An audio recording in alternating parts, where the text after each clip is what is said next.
Sandra all the time is here with the cold hard truth. She's the ears and the eyes for me and you. Every day, everyone want to hear from Sandra.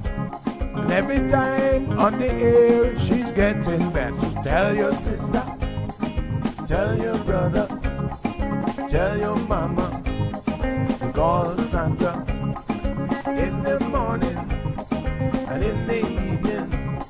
They always calling Sandra. And when they start fighting, they calling Sandra.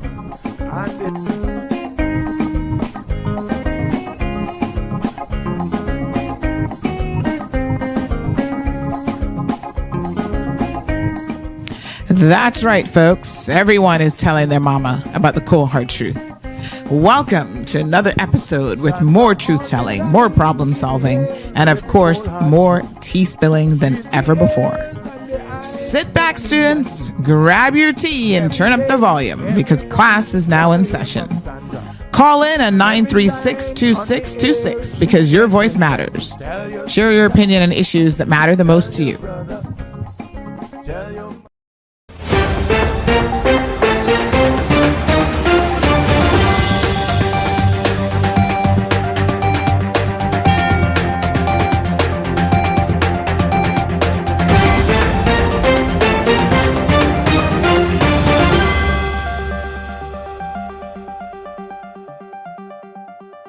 Good morning, K-Man. It's Monday, February 17th, and you're tuned in to K-Man Marl Road's Daily Buzz. I'm Sandy Hill, bringing you the latest headlines, breaking news, and community updates. From legal showdowns to crime reports, and even a heartbreaking end to a months-long search for a beloved pet, we have a packed news segment for you today. Let's get right into it. We begin this morning with a developing legal battle. Former members of the National Conservation Council are threatening legal action against the Cayman Islands cabinet over their sudden removal. In a pre-action letter sent on February 14th, lawyers argue that the dismissals were unlawful and demand a reversal by February 20th to avoid judicial review. This dispute follows the council's recent court victory over an environmental protection case. We'll keep you updated as this legal battle unfolds. Now to some emergency response news. 2 workers were trapped in a lift on Fort Street in Georgetown yesterday evening. Emergency teams, including the RCIPS and the fire service, worked swiftly to free them. And thankfully, no injuries were reported.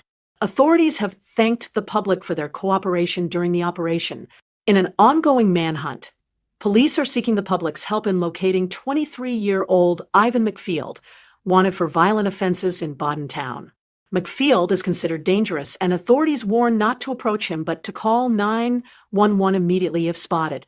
Remember, harboring a wanted individual is a criminal offense, and anonymous tips can be provided via the RCIPS confidential tip line.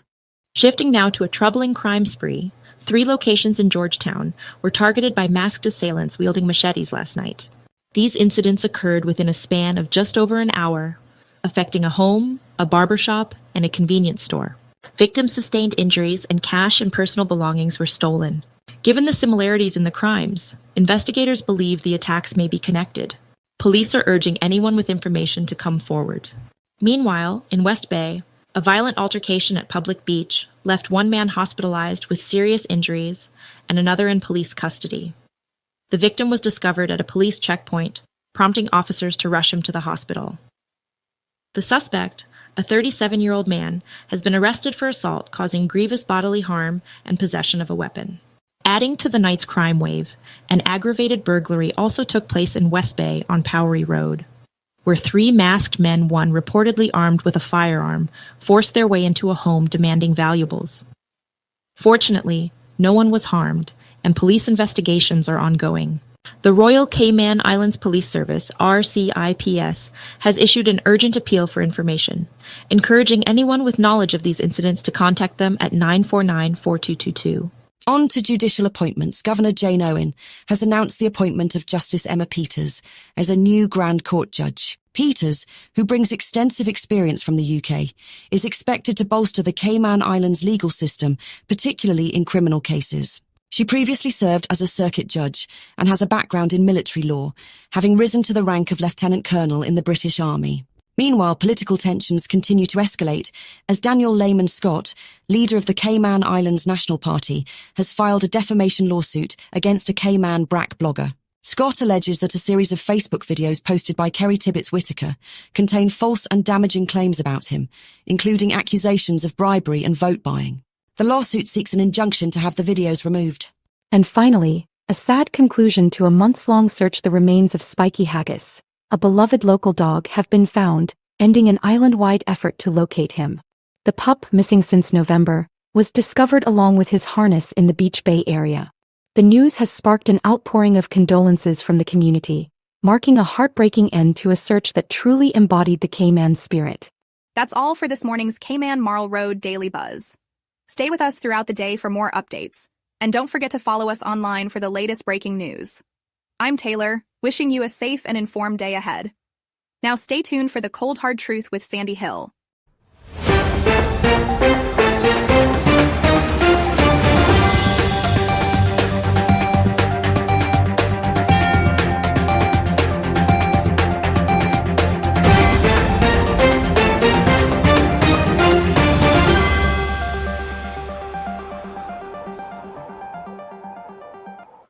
All right.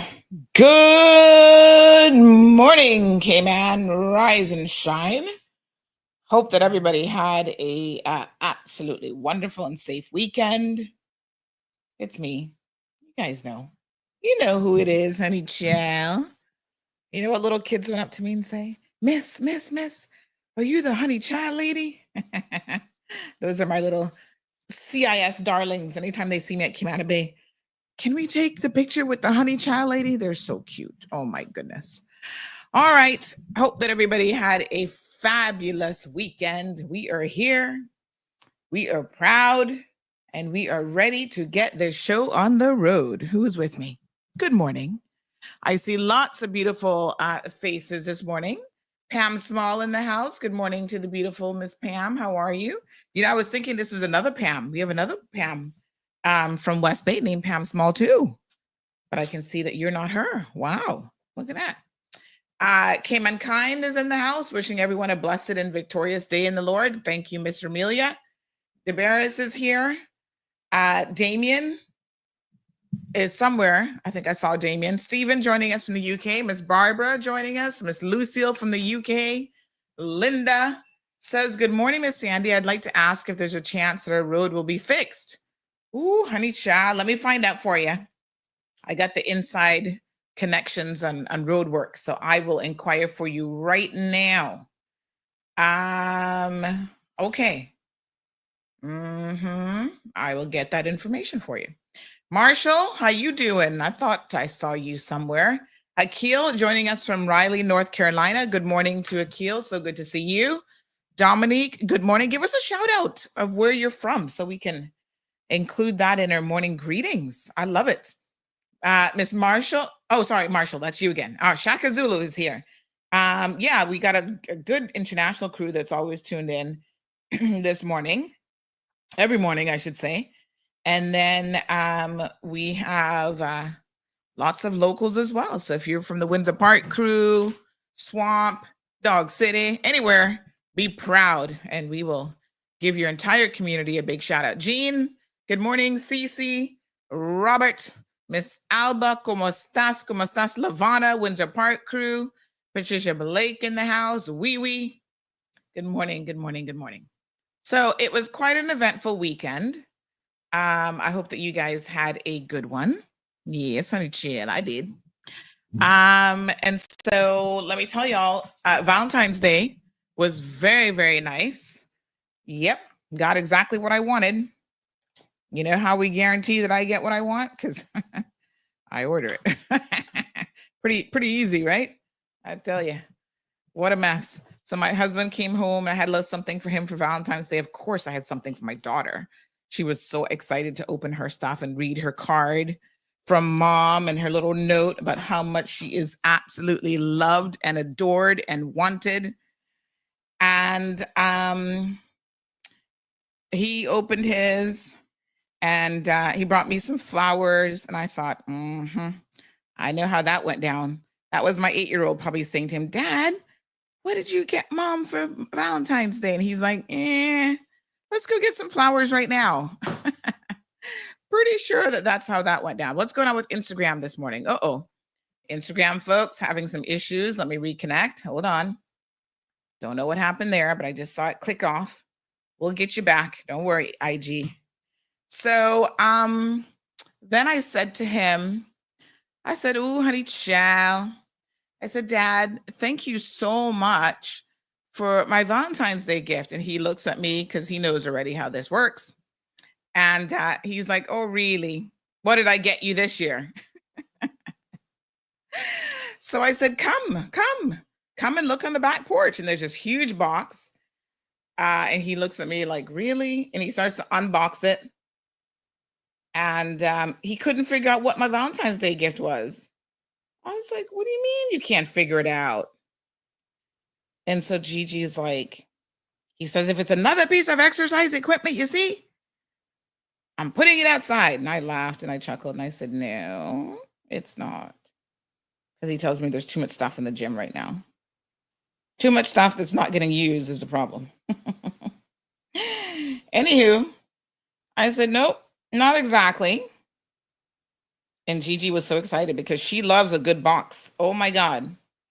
Anything that comes in a box, she never wants to give up because she wants to play in the box. Anywho, let me restart Instagram. There we go. So yes, when he saw what it was, he just shook his head. And I said, thank you, honey chill. Yes, my Windsor Park crew is here. Leisha. Is that how we pronounce that last name? The first name, sorry, Leisha. Yes. Thank you so much. Shaquan, good morning to you. How are you? Miss Barbara.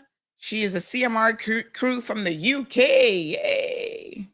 You got lots of people in the UK listening. Lots of Caymanians over there now, you know. Honey child, y'all taking advantage of that UK passport day. I've never been, but I'm coming soon. I'm coming. One day soon. We got Marlon has family that was born and lives in the UK, actually, funny enough. You know, Jamaicans, they got a wide connection all over the world, honey. Miss Juliet, good morning to you. Oh gosh, what is this name? It's in some kind of Chinese writing. Is that Japanese or Chinese? I think that's Japanese. And I can't read either one. So there you go. Good morning to you, darling. All right. Yes. Cayman Kind says road connections. Okay, then add Baden Road, Walker's Road. Oh, girl, now you're asking for too much. Even me have limitations, Mr. Amelia. Come on now. I mean, I know it's an election season and y'all like, well, that's the only thing we can get, the only time we can get roads paved. But I think the budget might be a little bit tight because they're working on that new east-west arterial already. Yep. I hear the construction every single day. Because part of the road doesn't require an EIA, so they're moving forward. One way or the other, honey chill. I'll put in your request, Mr. Amelia, but I think you're being a bit optimistic to think that all that's going to get done. But nonetheless, I will inquire. No harm in asking, that's for sure. Instagram, folks, my apologies. Somehow your connection dropped. I'm not sure what's going on there, but you are back, so welcome back. All right, Allison, thank you. I'm sure they all need to be done, but it comes down to budgetary constraints, honey child. Whether or not they can afford to be done is a different question. Needing something and affording it are two very, very different things. All right. So again, I hope all of you enjoyed your Valentine's Day weekend. We did a little massage yesterday. That was so lovely. A little couples massage right at home. And my muscles are feeling much, much better. So I feel like I'm almost back to full form, ready for the pickleball court again. Honey chill. All right, listen up. Good weekend. First of all, let me tell you what I did on Saturday. Saturday was a very busy day. Oh my gosh. I was running to and fro and everywhere. So went to the Symposium That's the Alex Panton Foundation Youth Mental Health Symposium. The crowd was good, pretty much a full house. Lots of people turned out. Like I said, you can't always stay the full day, but when you come to these events, you learn so much. And can I tell you, I had an amazing, really learning opportunity. And for me, that's what these events are really all about. So I learned a lot, and I went around. They give exhibitors who focus on mental health and children's services. They all had an opportunity to be there, and there was a lot of them there. So I did go around and interview a number of them. I'm going to play that separately on social media. But let me tell you something. We have a lot of amazing organizations right here in the Cayman Islands, and they do a phenomenal job. I must say that really, they offer so many amazing services. So I got an opportunity to interview some individuals. Now, I will say that I was a little bit disappointed in the number of people that are running for candidacy that did not bother to show up, because quite frankly, the vast majority of them didn't. And that was disappointing, because they want to claim that they are, so concerned about the issues facing us. Well, had you shown up, you would know that one of the key issues that is facing this country in a very stark way is the mental health and wellness of our children. This is no joke, folks. This is very, very serious conversation here this morning. COVID contributed to a lot of their issues, but they had issues before COVID, to be clear. Sexual abuse and molestation. My apologies, just grabbing my stick here, my phone, my USB stick. So there's a lot of issues: child abuse and molestation.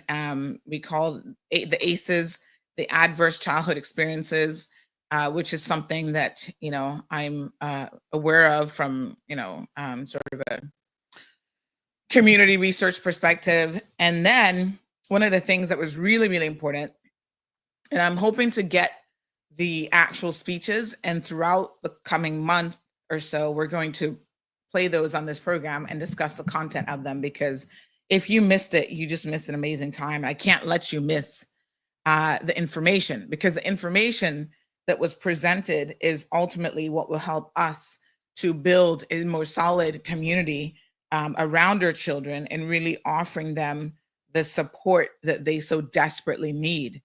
And so that is critical and important. And so I want to make sure that we have all of that available. So we'll get the clips, and we'll play the clips. And I just want to, there's one I'm going to upload here, because I do want to share this one.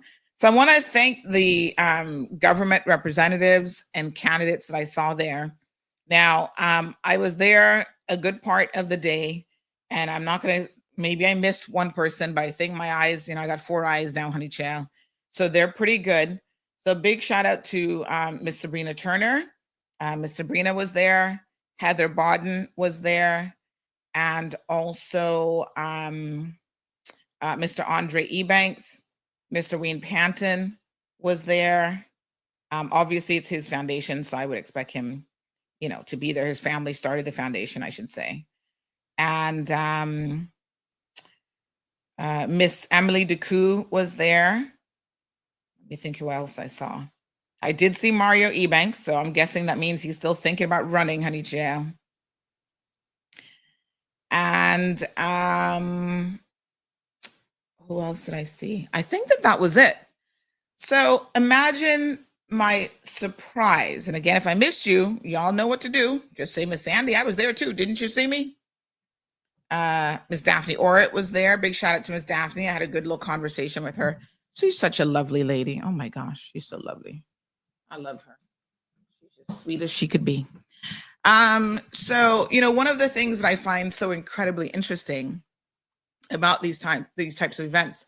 So remember, for the Economic Forum, I was telling you guys that any and everybody who was running, especially with the party there, Cayman National Party, They were all in full force. I suspected that they were told, you guys have to go to this event, and they all showed up. So I'm concerned, excuse me, I'm concerned when you can show up for an economic forum and you can't show up for a kid's mental health and wellness. Okay, not for nothing. We all get it that y'all show up this time of year for a very specific reason. You want to be seen, but my God, if there's one thing y'all need to support and be seen for, it's for the mental wellness and health of our children. So much important information about mental health was provided, including the fact, and thank you to Dr. Locroy and all of the clinical specialists who were there, right?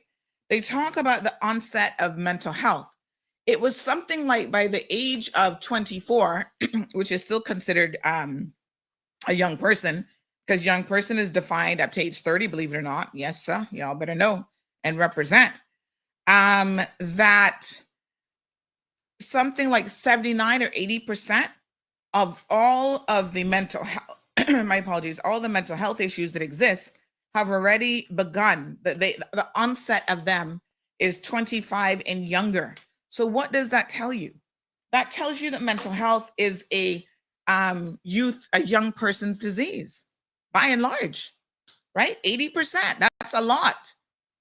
And so we need to look at what the causes of some of these things are, and obviously providing significant care to our young people. One of the shocking things is, they were talking about this young man who was there.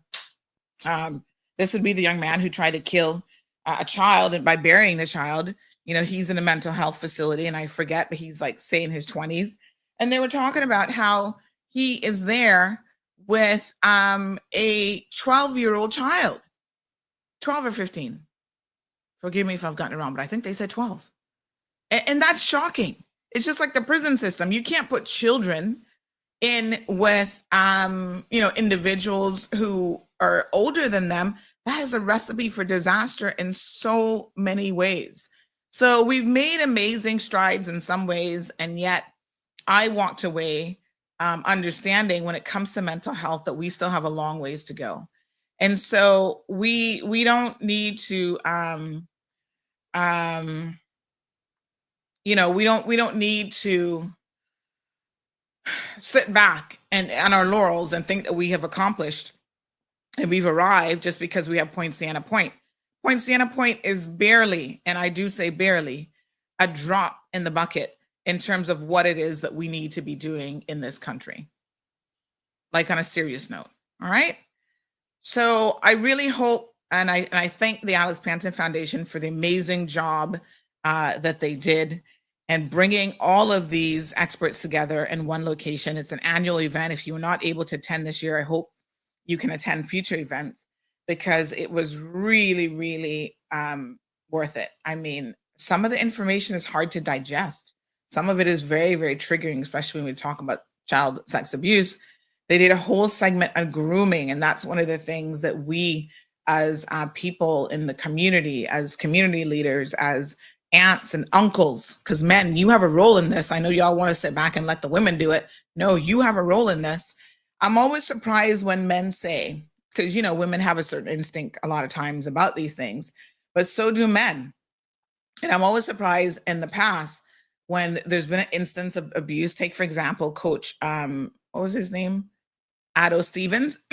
When I was talking to one of our Georgetowners, originally from East End, about how disgusting this man is, he said to me, "Oh, well, Sandy, we always knew something was wrong with him, the way he was handling those girls and rubbing all the way up their thigh and blah, blah." And I'm like, my mouth dropped open. I said, "Excuse me, you had concerns?" Let me turn on my other light 1 second. I'm like, "You had concerns and you did nothing about those concerns? What do you mean?" That's how he was grooming these little girls. And you didn't recognize that as a problem? You didn't say anything to the parents? You didn't take him apart and kind of string him up a little bit and say, why are you rubbing that girl's thigh like that? That's inappropriate, to let him know that we in the community are watching and we're trying to protect our children. So quite frankly, too many times we see things that make your skin tingle or the little antennas in your head go off, and we do nothing about it. And community, that means every single one of you, that is a problem.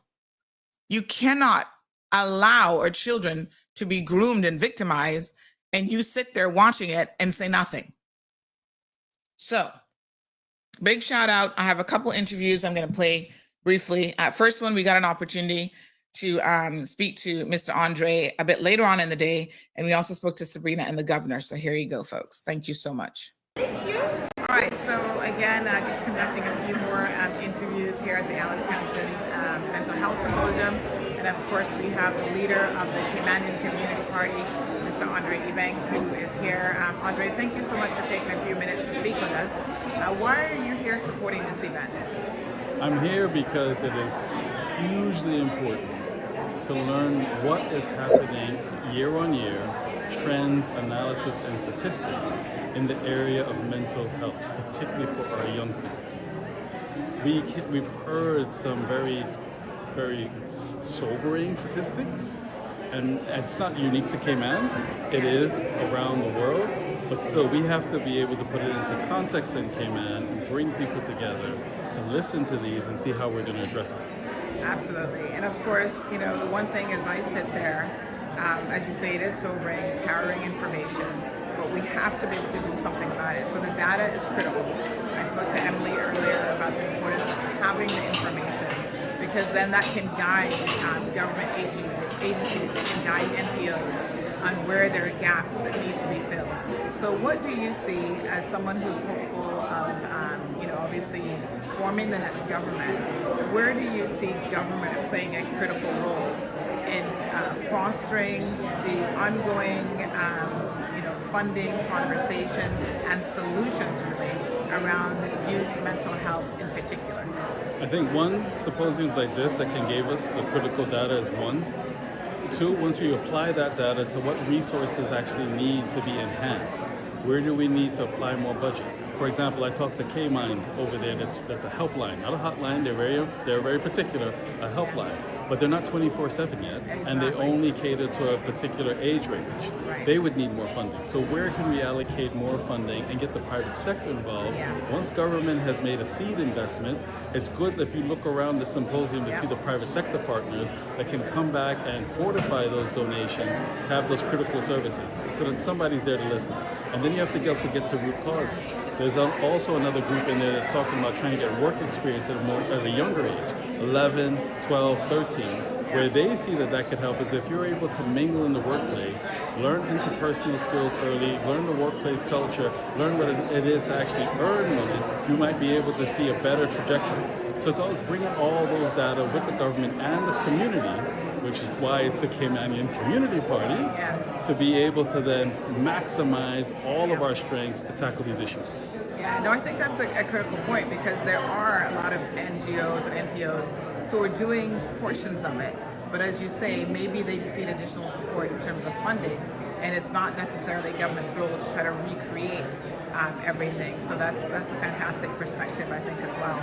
And a piece of work that we were starting in social development, once we had completed the modernization of key laws, was to look at the MPO space and say, well, wait a second, all of you are doing great work, but there needs to be sort of a centerpiece at the top that's looking to make sure that everything is being deployed, and not that there's a hyper focus in one particular area, but then other areas are not necessarily getting the same coverage.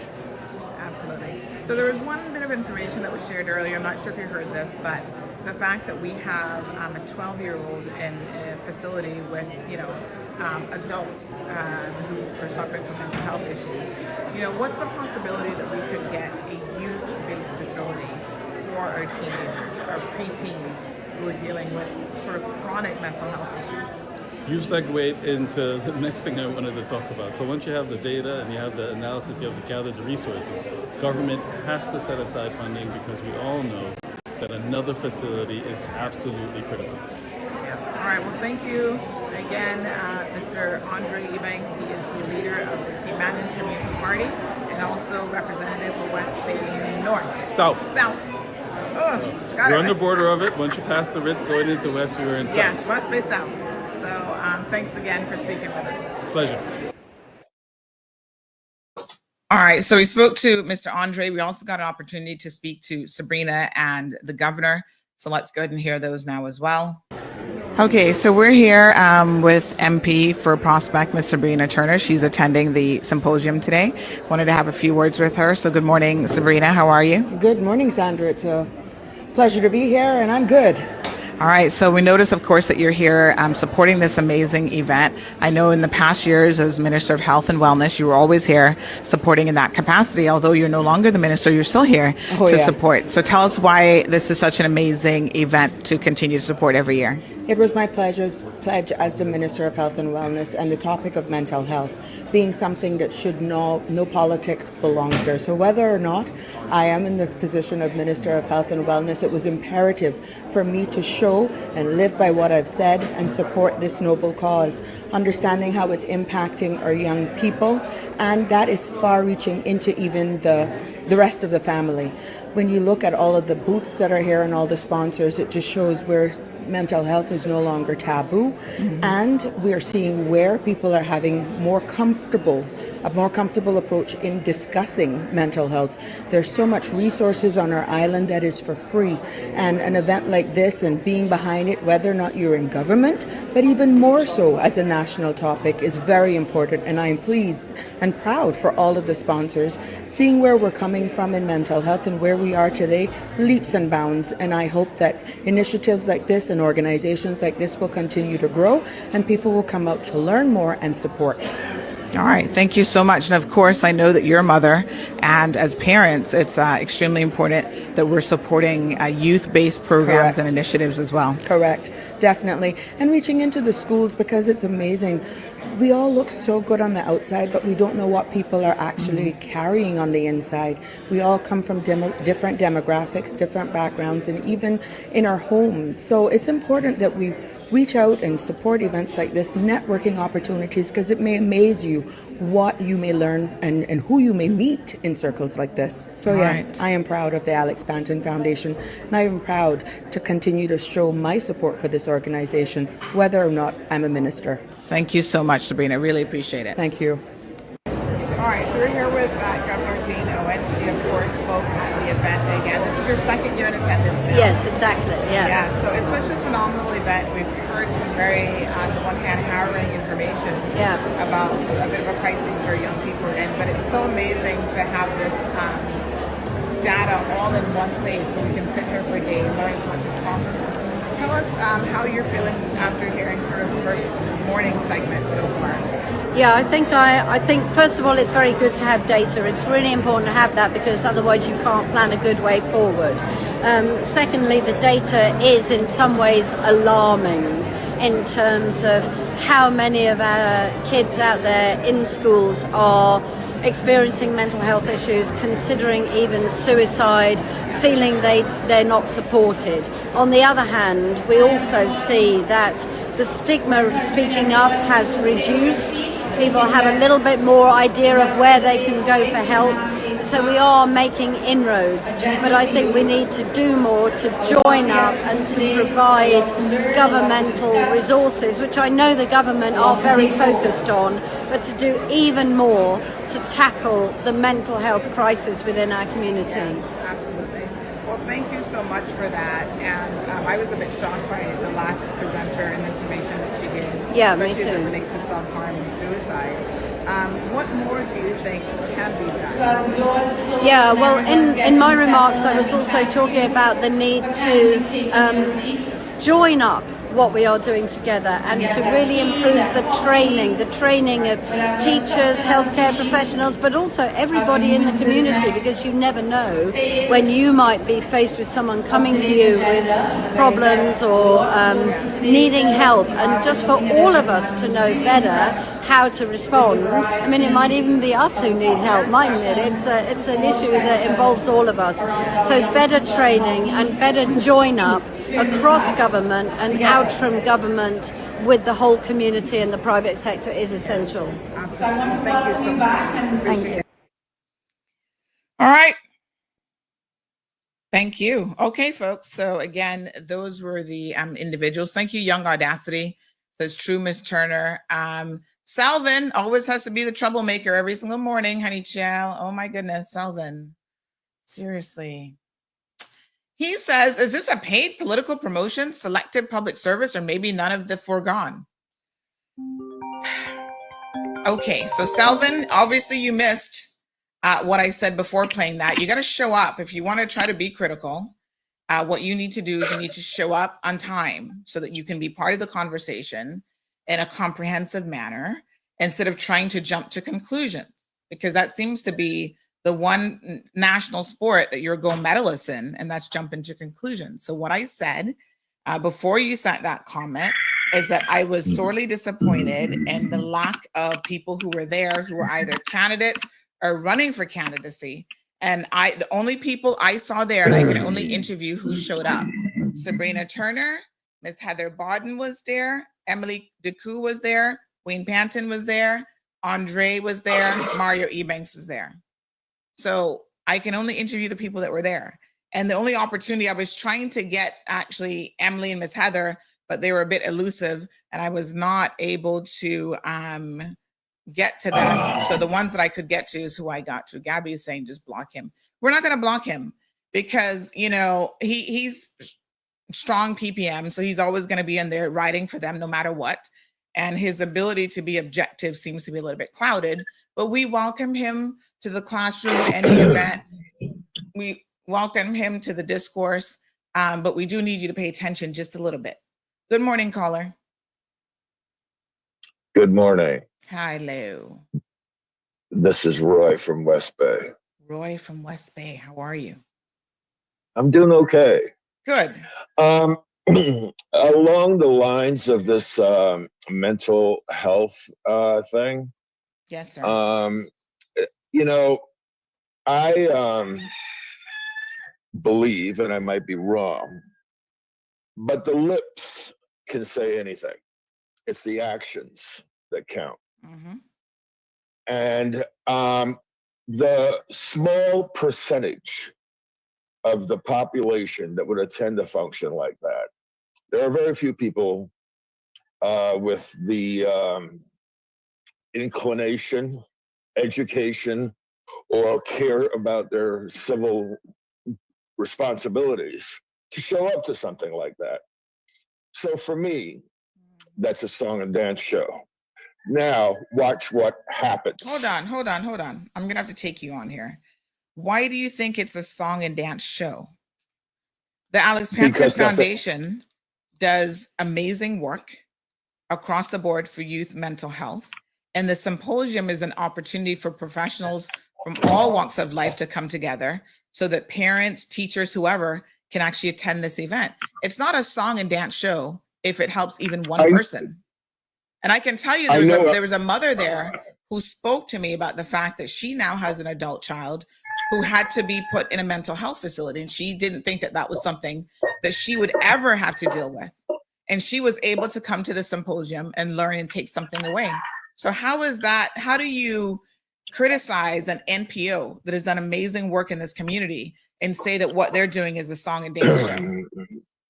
First of all, I personally know Alex Panton, and his first cousin is my best friend, and he's a very successful business owner. I know Alex Panton. He is a what's that word? Politician? No, you don't. Let me just stop you because Roy, I don't like misinformation, and I really this morning I'm going to ask you to reel it back. Alex Panton is Wayne Panton's son that committed suicide.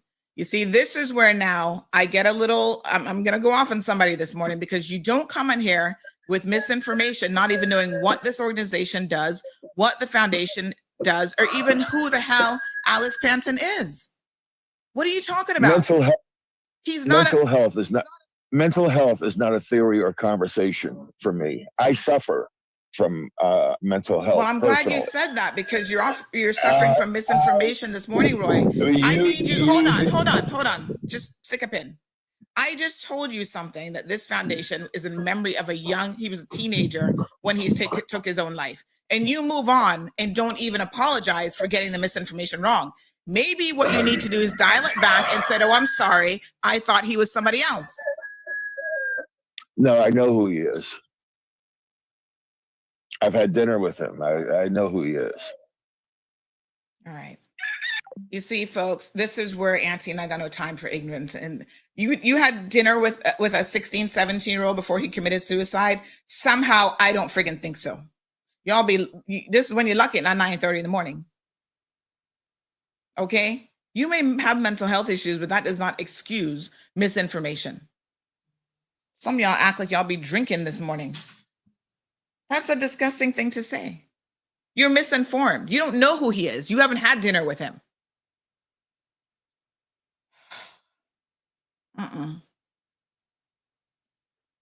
Y'all are disgusting. Listen to me. Get it together. This is a conversation that we need to be having. And that organization now has a kids toll-free number. They provided stats about how many people are using their service. So please don't get on this phone and talk no foolishness to me this morning, okay? If you have accurate information or you have an opinion, that's fine. But don't come on here trying to mislead people. And who was that agreeing with him? Jasan, I'm really sorry that you were in agreement with Roy, because Roy doesn't have any idea what he's talking about. This kid was, I think, at the most 17 years old when he took his own life. His family has been through the ringer. I cannot imagine, as the mother of a child, what it would be like to lose your child in any way, shape, or form, but especially to suicide. Because as a parent, you will always wonder what you could have done differently. Was it your fault?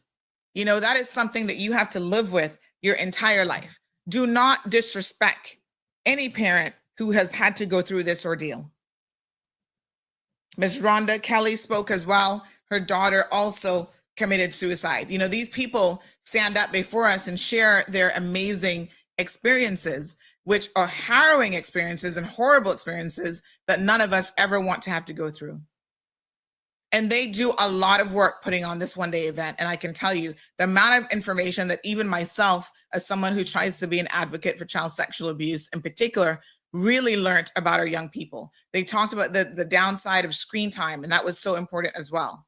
So please do not, of all the topics, I haven't heard from Mr. Roy since last year, of all the topics you want to call in here and try to politicize, this is not going to be it this morning, okay? Seriously. Your information is so off the mark, it's not even funny. He has no clue who Alex Panton is. And that's disgusting. And I really hope that Wayne and his wife, Miss Jean, are not listening this morning, because I can't imagine how disrespected they would feel. Some of y'all really need to do better. God knows. You really need to do better. Let's move on.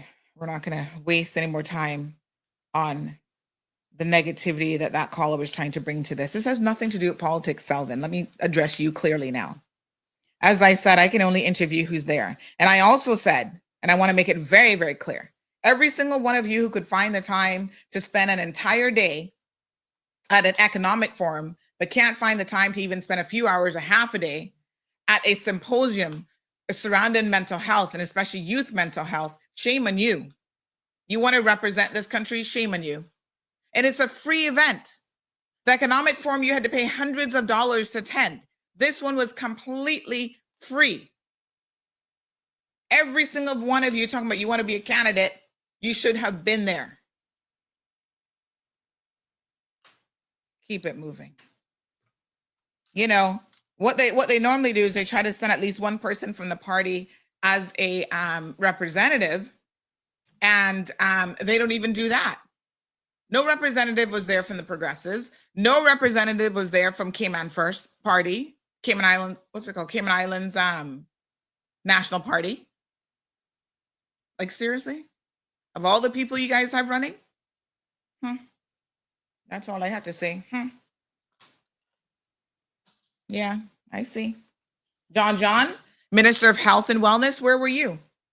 You should have been there. You should have spoke at the event, especially as someone who's been touched by mental health. You know, this is something that from personal experience should be very near and dear to your heart, but it demonstrates how you guys are trying to politicize every little thing. The things that you should be politicizing, you're not. And the things that are about community and supporting our teens and, getting accurate information out there. This is the first time that so much data was provided. Suicide data. You guys would be shocked and surprised at how many of your teenagers are contemplating suicide, how many have engaged in self-harm. This is information that as parents and as community leaders, we all need to be aware of, because we need to really be of a singular mind when it comes to providing young people with the support that they need.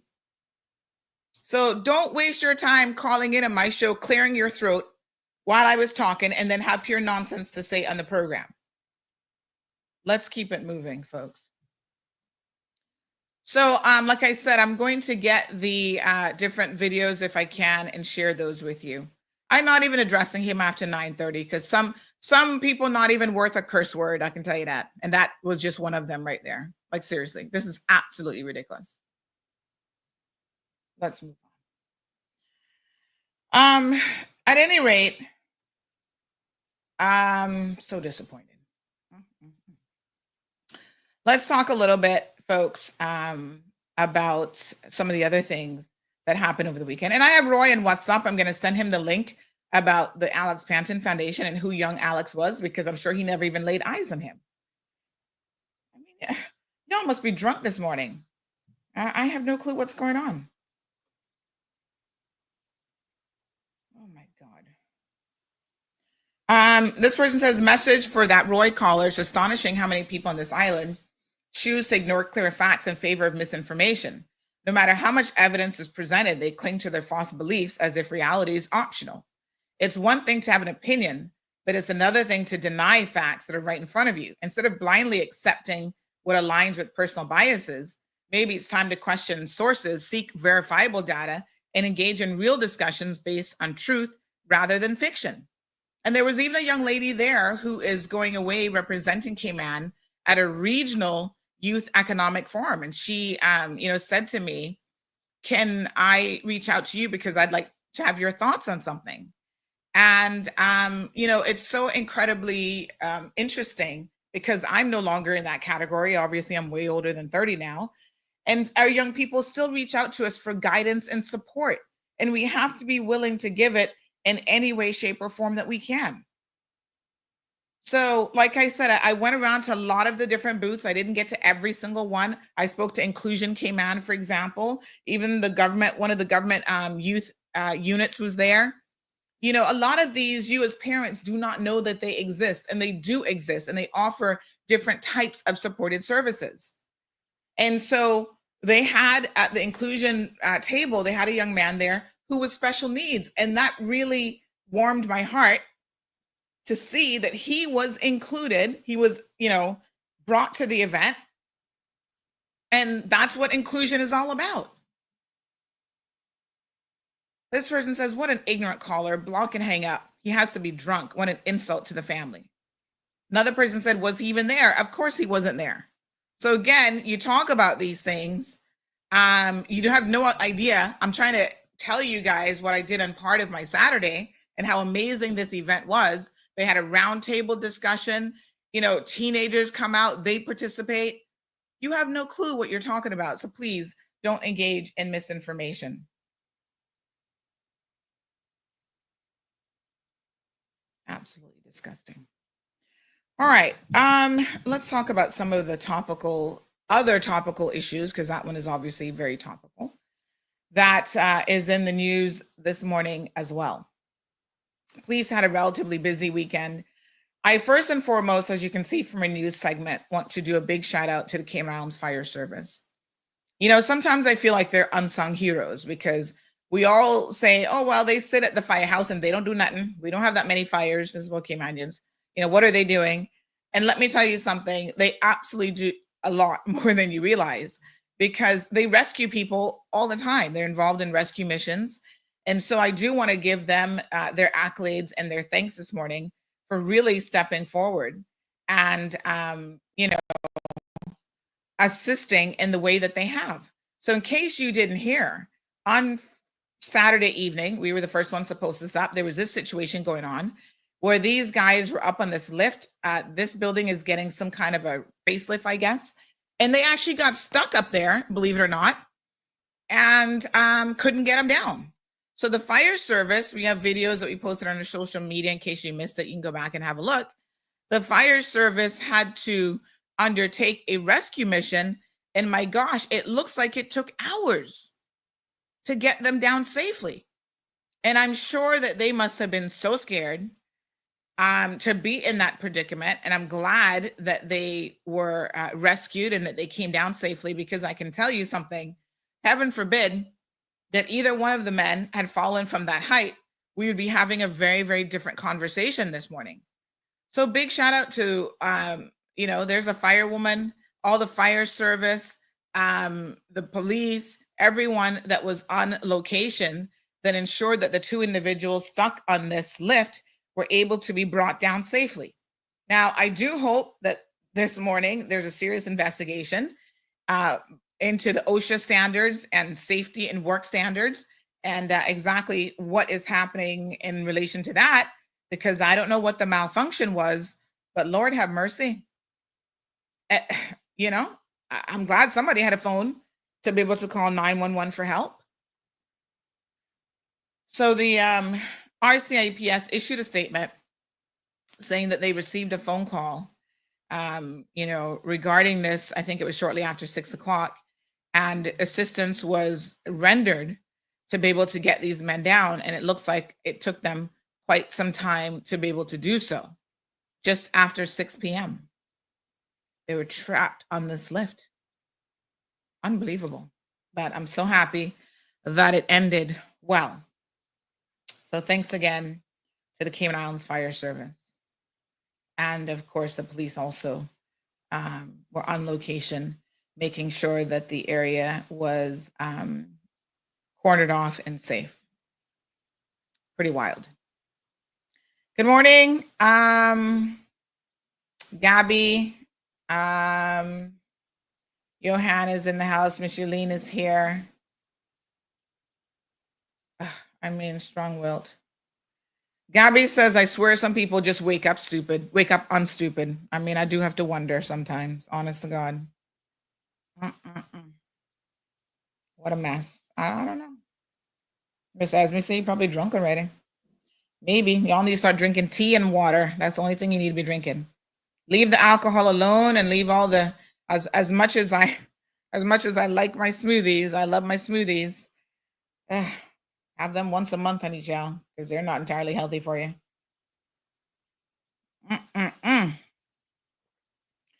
All right. So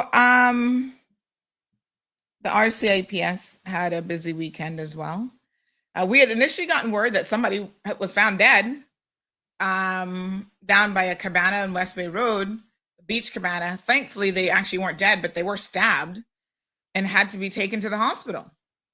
So, wow, pretty wild and crazy. But they have arrested someone in relation to this. I guess he was able to tell them who assaulted him, which is good. And he is recovering. The gentleman is recovering from his wounds. And now the person has actually been, there we go. They have been arrested for ABH and some other offense. But yes, they have been arrested. Pretty crazy. Wow. All right. There was also several Valentine's Day burglaries, which raised an eyebrow.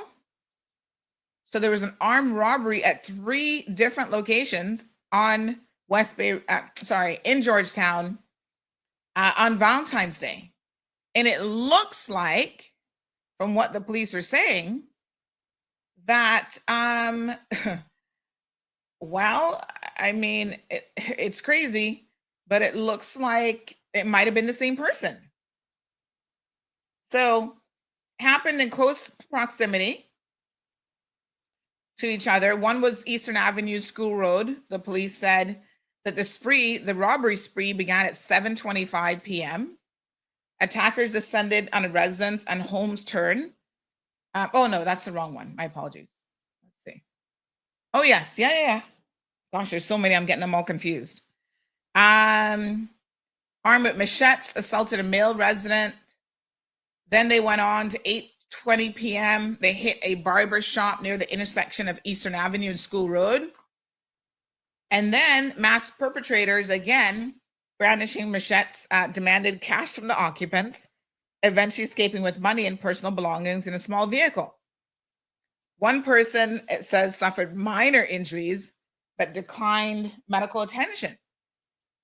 And the final incident at 7:40, so between 7:25 and 7:40, 3 Valentine's Day, I guess they forgot to get somebody a present and they needed some money fast. I don't know. They then went to Prospect at a convenience store on Prospect Drive. They demanded cash from the register. And during the robbery, one individual was struck with a machete and received minor injuries requiring on-site treatment from emergency services personnel. So they do feel that they're connected, obviously because of the same MO in terms of how the robberies were carried out, masked men, masked perpetrators with machete. So if you know anything about this, you're encouraged to contact the RCIPS. They have the Criminal Investigation Division and let them know what you know. And of course, you can leave them anonymous tips as well. What a mess. Unbelievable. So let me address this barbershop here, right? Now, the RCIPS did not say, we have asked for confirmation on the exact location of the incident.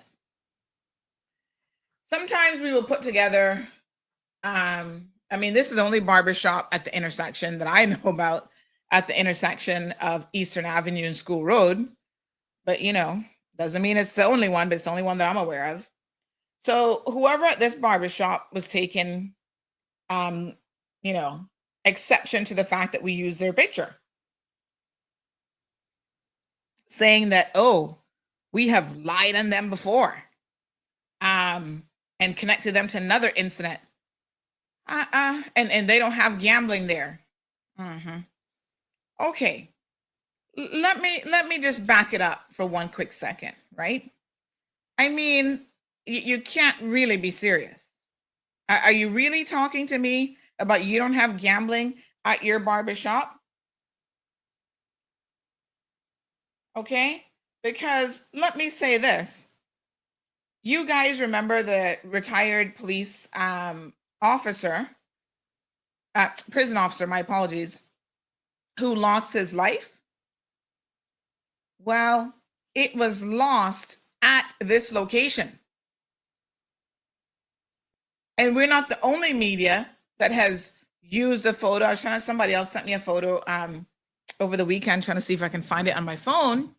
When the jurors went there to do the site visit of the incident, we know exactly which barbershop it was. This isn't, I don't know what kind of foolishness y'all going on with and what exactly you're trying and who you're trying to hoodwink. However, we know, I don't know if you're selling numbers now, but we know in the past you've had a reputation for being a barbershop where numbers are being sold. And that's why that gentleman back in the day went to that location. I can't remember his name now, forgive me. And actually was buying numbers because his wife works right across the street at the gas station there. And that's why he lost his life. So, come again. Come again.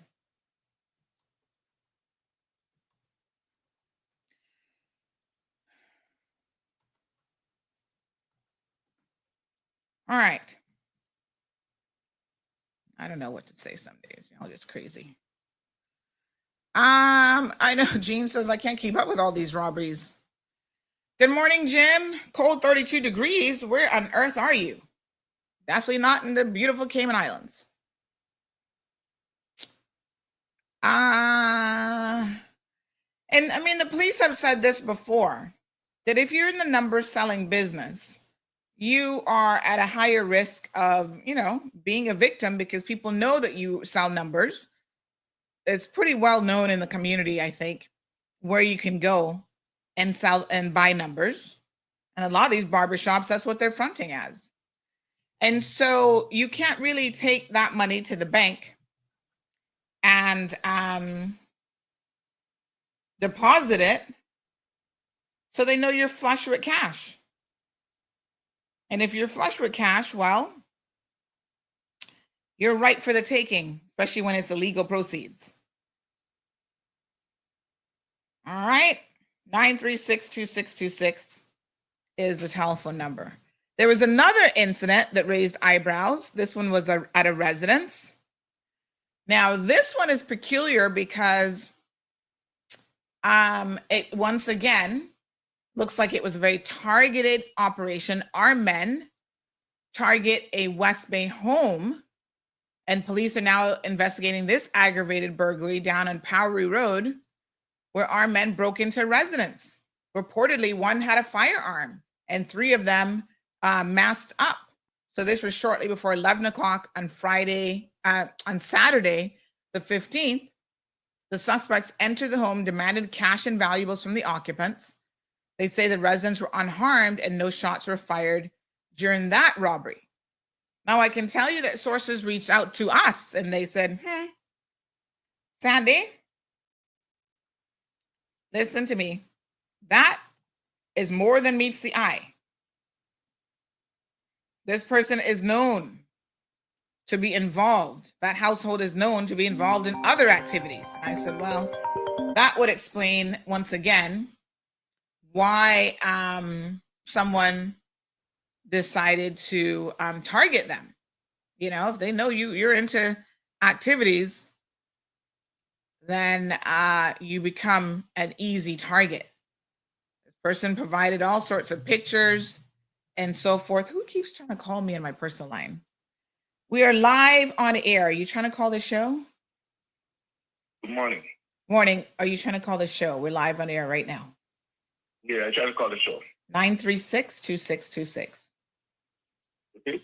936-2626. Okay. All right.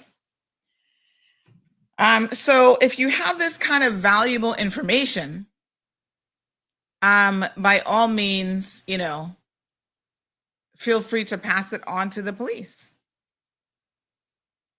But they seem to know who's who. They even got pictures of girlfriends and everything that they're able to send. What a mess. Good morning, caller. Good morning. This is Kevin, the owner of the barber shop that you're talking about. Yes, Mr. Kevin. Yes, first I must tell you, as from now, you must get your facts straight. Okay. So let me ask you what facts we got wrong. Are you saying that your barber shop is not where the ex-police officer got shot and killed? If you're reading the news, you must get it straight. Can you answer the question? Is it not where he was shot and killed? You must get that straight. What do you mean I must get it straight? I've spoken to his family. I sent you a message yesterday. Mr. Kevin, I've spoken to his family even up to yesterday, and they said that's exactly where he went to buy numbers and was shot and killed. So why are you This is the second time you did this. This is the second time. You must get your news straight. Okay, then you tell us and conflict with the family that that's not where he came to buy numbers. Listen carefully. You did this before. There was a guy died in our shop next door to the barber shop. We operate a business starting Monday from 9 o'clock to 7:30 in the night, on Monday to Thursday. On weekends, we close at 9. That particular Monday night when that guy died in that shop next door, we had already closed and they're home sleeping. That's the first time you make a mistake with the shop. There's a tailor shop next door. And that tailor shop, it rent to some cash bag people. And that guy died in that tailor shop next door. And now this time, Friday night, I heard there's some chopping up going on Eastern Avenue by the shop across from Popeye, and you put up picture of my barber shop. You need to take it down and stop this stupidness. Well, sir, I'm going to You say... need to get your facts straight. I'm going to say... Nothing have never happened in that barber shop. In my barber shop, we have never sell number. Never. So let me ask you... your facts straight. Okay, let me ask you a question. We're going to get some facts straight here. When the Compass came there and took a picture of your barbershop and put that up in their story, did you call them to tell them to get the facts straight? No Compass has never came there and put up any picture of the barbershop. All right, I have your number. Excuse me, sir. I have your number, and I'm going to send it to you this morning, and then I want you to have a look at that picture and get back to me. That's what you need to do. The night that the guy died in the tailor shop. Sir, it's still the building. You're saying that you share the same building. So it is a picture of your business on the front, and did you bother to call them and argue with them? From that same night, the guy died in the tailor shop. From that same night, and that picture is still up all over social media. Listen now. You put up on your Mario said somebody died in barber shop. Is a tailor shop next door, and the tailor shop at the back, and the gambling shop at the front in the same tailor shop. All right, we're gonna call the family right now and get it right from their mouth. Thank you so much, sir. Y'all boys, y'all full of some devils this morning. Good morning, caller. Hello, good morning. Good morning, honey child. My dear. Whoever he is, he's a liar. Whoever he is a liar. Mm-hmm. And I'm here to tell him he knows that numbers are being sold in that said barber shop. Any blind Batimas can sit down and see people go in, cleaning barber shop, and just how they go in, they come out with paper in their hands where they just purchase numbers. And he want to take me on, tell him to come on board. You understand? Because I see with my own eyes, and I am there in the community, and I know exactly each and every one of those barber shops that are selling numbers. You can sit down and watch the people go in just like how they go in, they come out. You're nothing different about the hair. And ain't nothing about the shave. It's just like how they go in, they come out. These people think people are stupid. What they take people for? Huh? What is illegal? Stop the illegal activities in Cayman. We don't want it. Take it backyard where you come from with it. You not see it. You not see how they have back where they come from destroyed. Then that's exactly what they're coming here to do at the end of the day. When they destroy your beautiful island, when it gone to the dog, God forbid, what you think they're going to do? You think they're going to stay here and waddle with us? No. They're going to pack up and go back where they come from. You need to stop lying. And stop coming to people's island being disrespectful. They want to take me on. Like I tell him when the Compass put up a picture of his business, he wasn't calling them though. You not see it. Of course it's robbery. The robbery took place in that shop. Of course one of our prison officers lost their lives in that shop. You understand? You understand? Oh, he looks like what is he denying? I was gonna say he wanted to talk to you. I was gonna bring him on. Call back so Amelia can tell you how she know that they sell numbers there. Huh? Y'all think Amelia only going to church, sit huh? And we watch, we see, we know what goes on in our community. And I'm here to tell him he is a liar. He knows that numbers is selling there. One man named Desmond been selling numbers in there for years. Hold on, caller. Let's add another person to the call. Good morning, caller. Good morning, Sandra. Morning, honey child. Yeah, this is Jewel Heights calling. Yes, ma'am. I heard a little bit about your show. Yes. I'm assuming the topic is on. Hold on, he wants to come back on. Let's invite him back on. Hold on, so he can hear it for himself and not a mix up. Sir, just hold on. We had Miss Jewel speaking. Go ahead, Miss Jewel. Yes, I was calling. I heard part of your show in regards to barbershops and robberies and so forth. I wanted to say, just for the record, My aunt's husband was a decorated prison officer, was killed and murdered in the barber shop next to the Georgetown playing field. And April this year would be 3 years since his anniversary of his death. So there are things going on in that vicinity, like number selling and that sort of stuff. He was actually in the barber shop when he lost his life. Yeah. Not the tailor shop. Not to my knowledge, no. The barber shop. Are you sure about that?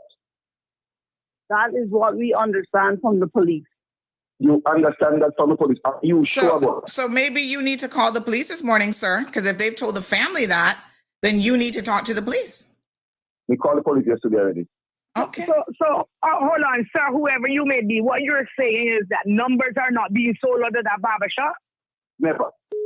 You're a liar. Listen, sir, you're a liar. If you guys you are a liar. Hold on, we got one more person calling. 1 second, 1 You second. guys don't stop this shit about the barber shop, I'm gonna take this one. Sir, you're not. No, sir. The language this morning. Hold on. First of all, we have to disconnect him because we're on air and you can't come with no language this morning, sir. So you need to. Let me put it straight. Yes. Let me put it straight. The barbershop. This is. I carry my kids to. There's another person that's joined the call. Thank you. Morning caller.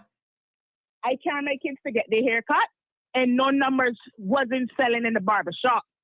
It used to be next door. The tailor used to be in the back, and the numbers used to sell in the front on the other side, because in the building it's separated into two. So as you walk into the front door, the door on the left is where the numbers sell, and the door on the right is the barber shop. Okay. So you have to, Mr. Romella is getting it wrong. No numbers do not sell in the barber shop. I see from my 2 eyes, I carry my kids to get their hair cut. No numbers do not sell in the barber shop. So you're saying it's the same building, the same entrance, but one goes one way and one goes the other way. Yes. Okay. Well, Jewel, you're still there, and you're saying the police told you guys it was a barber shop. Yes, that's what the family was told. Okay. They weren't told the tailor shop. Separated.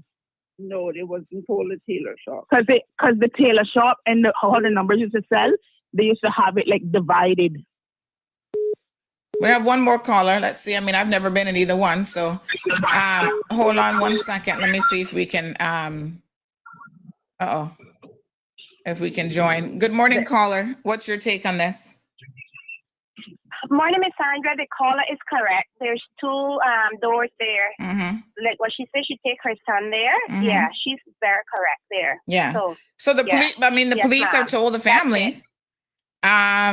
Another person says they've even named the person who's selling the numbers, and they said, Mr. So-and-so, I won't be calling his name this morning, sells numbers in that barbershop. So, I mean, I don't know. They said I picked up my dad from there and I saw him sitting in there in broad daylight. So, I don't know what kind of mix up y'all in. Caller? Hello? Yes, ma'am. I would say that is what the police told us. Right. The fact remains, right, that even if there is another door, it creates a security risk for others who are coming to that premises. So here's the interesting thing, though. Here's the interesting thing. This guy, he's taking insult because let's give him the benefit of the doubt, right? Because like I said, I've never been to his barbershop. I don't know how the door entrances work.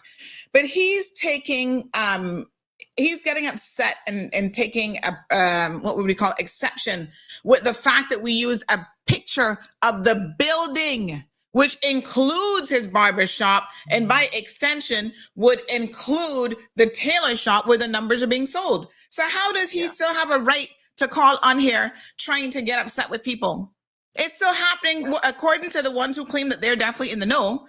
It is still happening right next door to you. So if it is still happening right next door to you inside the building, and we post a picture of the building as, you know, kind of a stock photo of where this incident happened, how you come in trying to blaze me up here this morning? Y'all look like you want me to speed dial to 9:30. Well, I can tell you a fact. That is where I call him my uncle. That is where my uncle was murdered, right there in that building. And it is true. That is true. Was there for hours. Mm-hmm. The police were there. That is the location where they were at. That is the location. At the end of the day, these people need to understand illegal activities bring illegal problems. They are inviting crime into the community. Mm-hmm. All right, we have another call on the line. Good morning, sir. Good morning, Sandy. Morning. First of all, Happy New Year. I've been spoke to you since last year. Oh, Happy New Year. Thanks very much. I want to concur and say categorically, numbers are being sold at this location. Is it the barber shop or the tailor shop? Both. Both? In the barber shop and also the tailor shop. I have known people that have gone there and bought numbers. In the barber shop? In the barber shop and the tailor shop. They're in the same building. Listen, let me tell you something. Most every Jamaican establishment, barber shop or beauty salon, the numbers are being sold in this country. The police knows about it. But you know why nothing is being done? The majority of the police are Jamaican police. So they protect their own. And some of these sellers, they are paying the police, you know, to be silent. I can tell you that. I buy numbers. And I go to a lot of these places and buy numbers. So that guy is a liar. I will agree with the girl that call him a liar. And I will tell him he is a categorical liar. Because numbers are being sold in just about every one of these Jamaican establishments, even at restaurants, Jamaican restaurants here in Cayman. But because the majority of police are Jamaicans, nothing is being done. And this is the same situation that a lot of the landlords are having in this country when they rent to Jamaican people and they have a problem. When the police come, it's Jamaican police. And not a damn thing is being done about it. And somebody else is saying that their father, they take him there and he has bought, they said, I saw him sitting there in broad daylight and the father has been picked up from there. And I said, wait, the barber shop or the tailor shop? They said the barber shop? Both. Sitting at a table selling numbers in the open? They can deny it as much as they want because we know that the only thing a Jamaican person cannot do is tell the truth. Well, I mean, I wouldn't go that far. I'm telling you, because I have a lot of dealing with them. Well, I'm married to a Jamaican. He's a very honest, upstanding people, and I know a lot of Jamaicans that are. So let's not go overboard now. He's 1 in a million. He's 1 in a million. Plus, okay, bye. All right, let's not go overboard with it, folks. What a hot mess. Miss Jewel, I mean, it's kind of, interesting because there seems to be some confusion. I would have suspected that the police would at least be able to get this right. And if they told you guys as the family that it was the barbershop, it's either the barbershop or the tailor shop. Which is it? They told you guys the barbershop. Yeah, that's what we were advised. And I mean, have you ever spoken to your uncle before about buying numbers? Did he say, oh, I'm going to walk over to the barbershop? I know he went over there a couple of times to get numbers. And as far as you know, it was the barbershop he was visiting and not the tailor shop. Yeah. He said the barbershop. So I don't know, like I say, I don't know the inside of the building. The young lady sounds like she knows more about the building, but the fact remains, it was that building, that picture that you showed. Yes. And let me show our viewers the picture again that he's taken exception to, because if he's taken exception to the picture, which is this, it includes the whole building, which by extension would include the tailor shop. Yeah. So, I mean, he's getting up in his feelings. Sounds a little extra to me. Thank you, Miss Jewel, for your contribution this morning. Thank you. Have a great day, everybody. Morning. Are you trying to call the show? 936-2626. This is him. This is him calling again. Sir, if you're going to insist on using profanity this morning, you will be disconnected again. What I want you to do for me, you on your negative callers. Oh. Take some time off and come to the building. You need to come to the building, or else we're gonna take this thing further. You need to come to the building. That's all you need to do. Come to the building. Well, I encourage you to take it further if you'd like, sir. That's no problem. Good morning, caller. Welcome to the program. Yeah, Miss Sandra, morning. Morning, sir. Miss Sandra, I have one team on the cell number. The people them lying on the barber. They're lying on the barber. Yeah, he said he can take it further, which means what? He can try and sue us? I don't know. I mean, I don't know what the suing part and all that, but I want to say, the people them, if they never went inside and buy a number before, the ones that say they hear or see a building, they can't talk. That's a lie. The barber shop do not sell numbers. So that's a lie, and I can back that up. I go in and buy number, I sell number. And I have one K1, and not only Jamaican sell number in K1 and sell number, Filipino sell numbers, everybody who got eat food to survive sell numbers. So the narrative about nationality, that irrelevant. So the people that say that they've taken their father in there to buy numbers, and then the seller was in the barbershop sitting at a table, what do you say to those people? I got like Miss Sandra, I in the street on the ground every day, Eastern Avenue, all over. That's a lie. That's a lie. And I defend that barber. Man, I didn't even know the man, I know the shop. So that's a lie. And next thing I'm going to tell you, everybody saying illegal crime is the problem in Cayman. I need to understand, because of illegal crime, village business get less pressured. So crime, there's no country without crime. It's impossible to have a country without crime. So if I want to get rid of all the illegal gambling, what do you think the people, the guys going to start doing when they need money again? They're going to start rob the bank. So you realize down the last How about just getting a job? Well, I understand that. So if the government, the politicians, people have to educate, provide, they don't got different, so they're going to deep in that part. I'm just saying in general, the barbershop, man, not lying.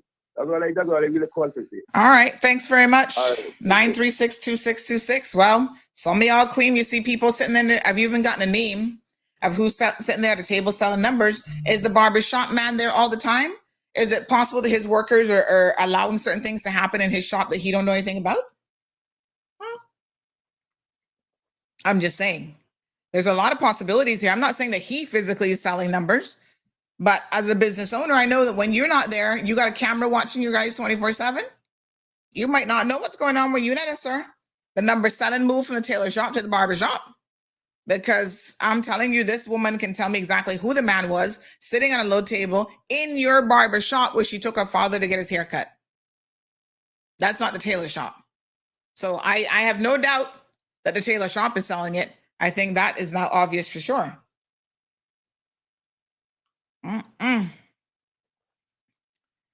What a hot mess.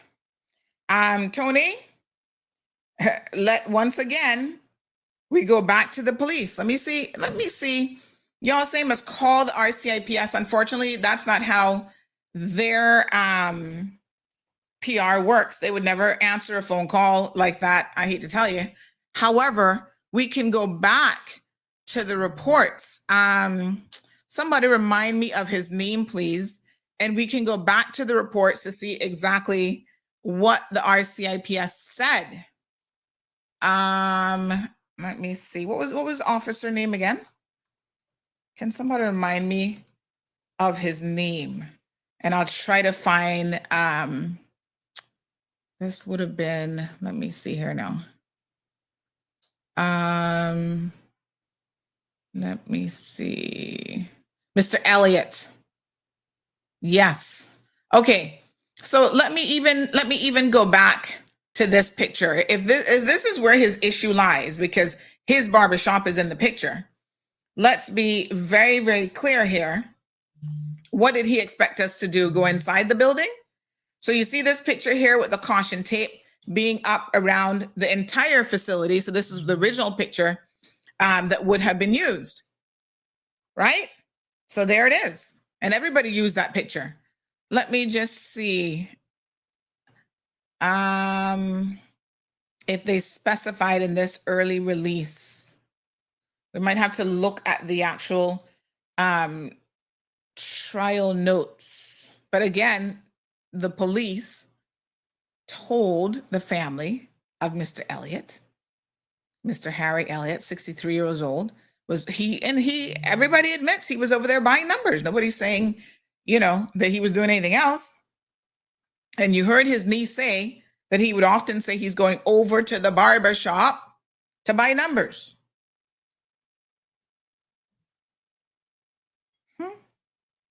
We'll reach out to the police for clarification.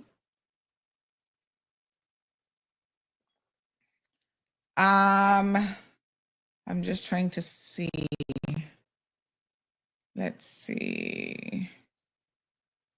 I would have to try and go back and find their statements. Anyway, we'll get to the bottom of it. So we've had some people say yes, it's being sold in there, and some people say no. One thing I know for sure, I can't tell you either way because I don't buy numbers, and I certainly would not be going into that barber shop. Again, this is why I say to him, this was the compass picture. Did he take exception to the compass utilizing this picture that clearly shows his barbershop? Of course not, because it's a picture of the entire building. So maybe what he needs to do, if he's being so aggrieved by the fact that it's happening at the tailor shop and not his barbershop, if I were him, I would speak to the owners of the building and have them get rid of the people involved in the illegal business that he says is making his business look bad, because that's what he should really be saying. He shouldn't be calling on my program trying to come at me. I'm just saying. That's what most sensible people would do, because you're attracting certain types of individuals to the building. And if to gain access to another business, they actually have to open a main door and go in, your business is also at risk. If you think your clients are safe when they come in there to rob somebody, you have got to be kidding. I'm just saying. Yep. So, there you go. Let me see if I can find another story here, trying to find if anybody else. So again, same thing with CNS, basically use the exact same photo. Yes. Morning again. Because when I try to get the point straight with you, you're hung up at all times. Because you were using profanity, sir. You do understand why you were hung up on, yes? You said. Hello, sir. I need you to acknowledge that you understand why you were hung up on, because if you do it again, you're going to get hung up on again. You can't use profanity. You said I should talk to the owner of the building. No. But boy, you're not a very good listener, I must say. Of all the things that I've observed this morning, you got a problem listening. You just want to get your point across, which is fine. But it would be really wonderful if we could have, right? You listen, and then we can move forward. I don't know you, and I don't know your barbershop, and I'm not here trying to make your barbershop look bad. You understand me? That's why you should stop making false allegations. And what is the false accusation about your barbershop? I just hear you on the show. Said I should talk to the owner for the building and let them get that gambling business out. And you did not know anything about this thing.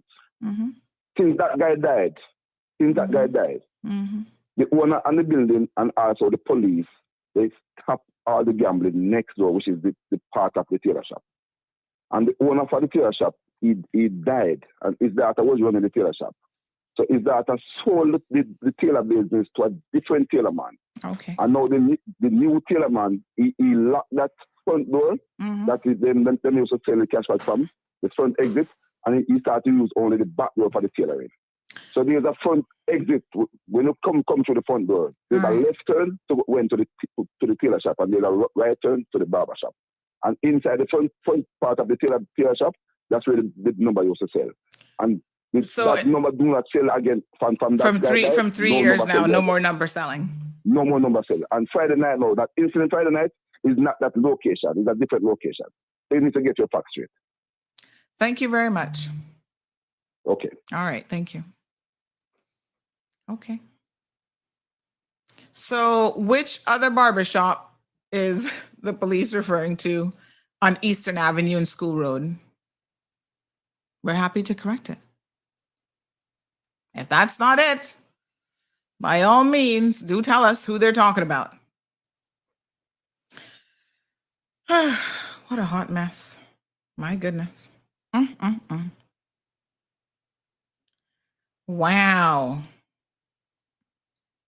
Tony says, Sandy, you have a law degree. You know it's unfair to keep saying it happened in the barbershop if it didn't. Well, the police told the family that it happened in the barbershop. So you go talk to the police. Tell them they have more than a law degree. They're supposed to have factual information. They're supposed to have crime scene photos. Good morning, caller. Morning. What a mess. Looking on the that's okay, darling. Looking on the building now, I think it's the one right next, the one that it happened this weekend. It looks like the one right next to corner, not the one that Junior got killed in. That one looks like the one right, almost across from Popeye. So it's two different buildings. He's around the corner, right, almost by the play field. So I think that's the building. Looking on them, they're two different buildings. It's not the same building. And that is that they're saying that that's the corner of, because you got to keep in mind what the police actually said. So that's the corner of Eastern Avenue and School Road. That's on the corner of Eastern Avenue, School Road. Yeah, the building goes to the corner. Yeah, it goes to the corner of Eastern Avenue and School Road. That building, and the next one is actually. I would have thought that was on Eastern Avenue. Yeah, it's in the corner because it goes from where the corner restaurant is right to the corner of School Road and also Eastern Avenue. So it's basically right across from Popeye, but the building stretches to the end of the road. Okay. All right, sweetie. Thank you, my dear. You're welcome. All right. Well, he says no more number selling there, so we'll take his word for it and say thanks. That's fantastic if that's the case. What a mess. Well, now that we spent so much time on that topic, are we ready to move on? Let me see if there's any other messages. Good morning, Miss Sandra. That place is spelled up to 3 different places. The barber shop, there's a shop and a little shop. It's the one that faces the next side of the house. They have cameras in those barber shops, so that can tell when the numbers are being sold. Is the building his? So he said, nope, it's not his building. Yes, thank you very much for sending that. So everybody else has used the picture of the thing, I can tell you that. This person says it's the same block and parcel number. What a mess.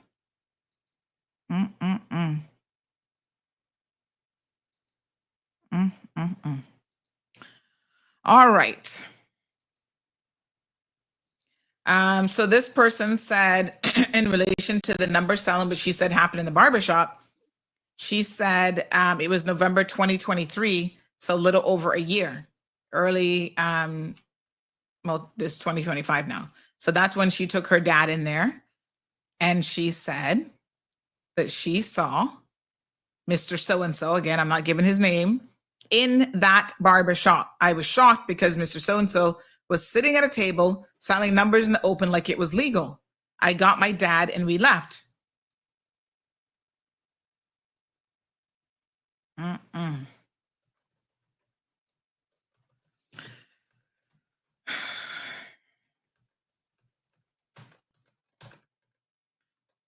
All right.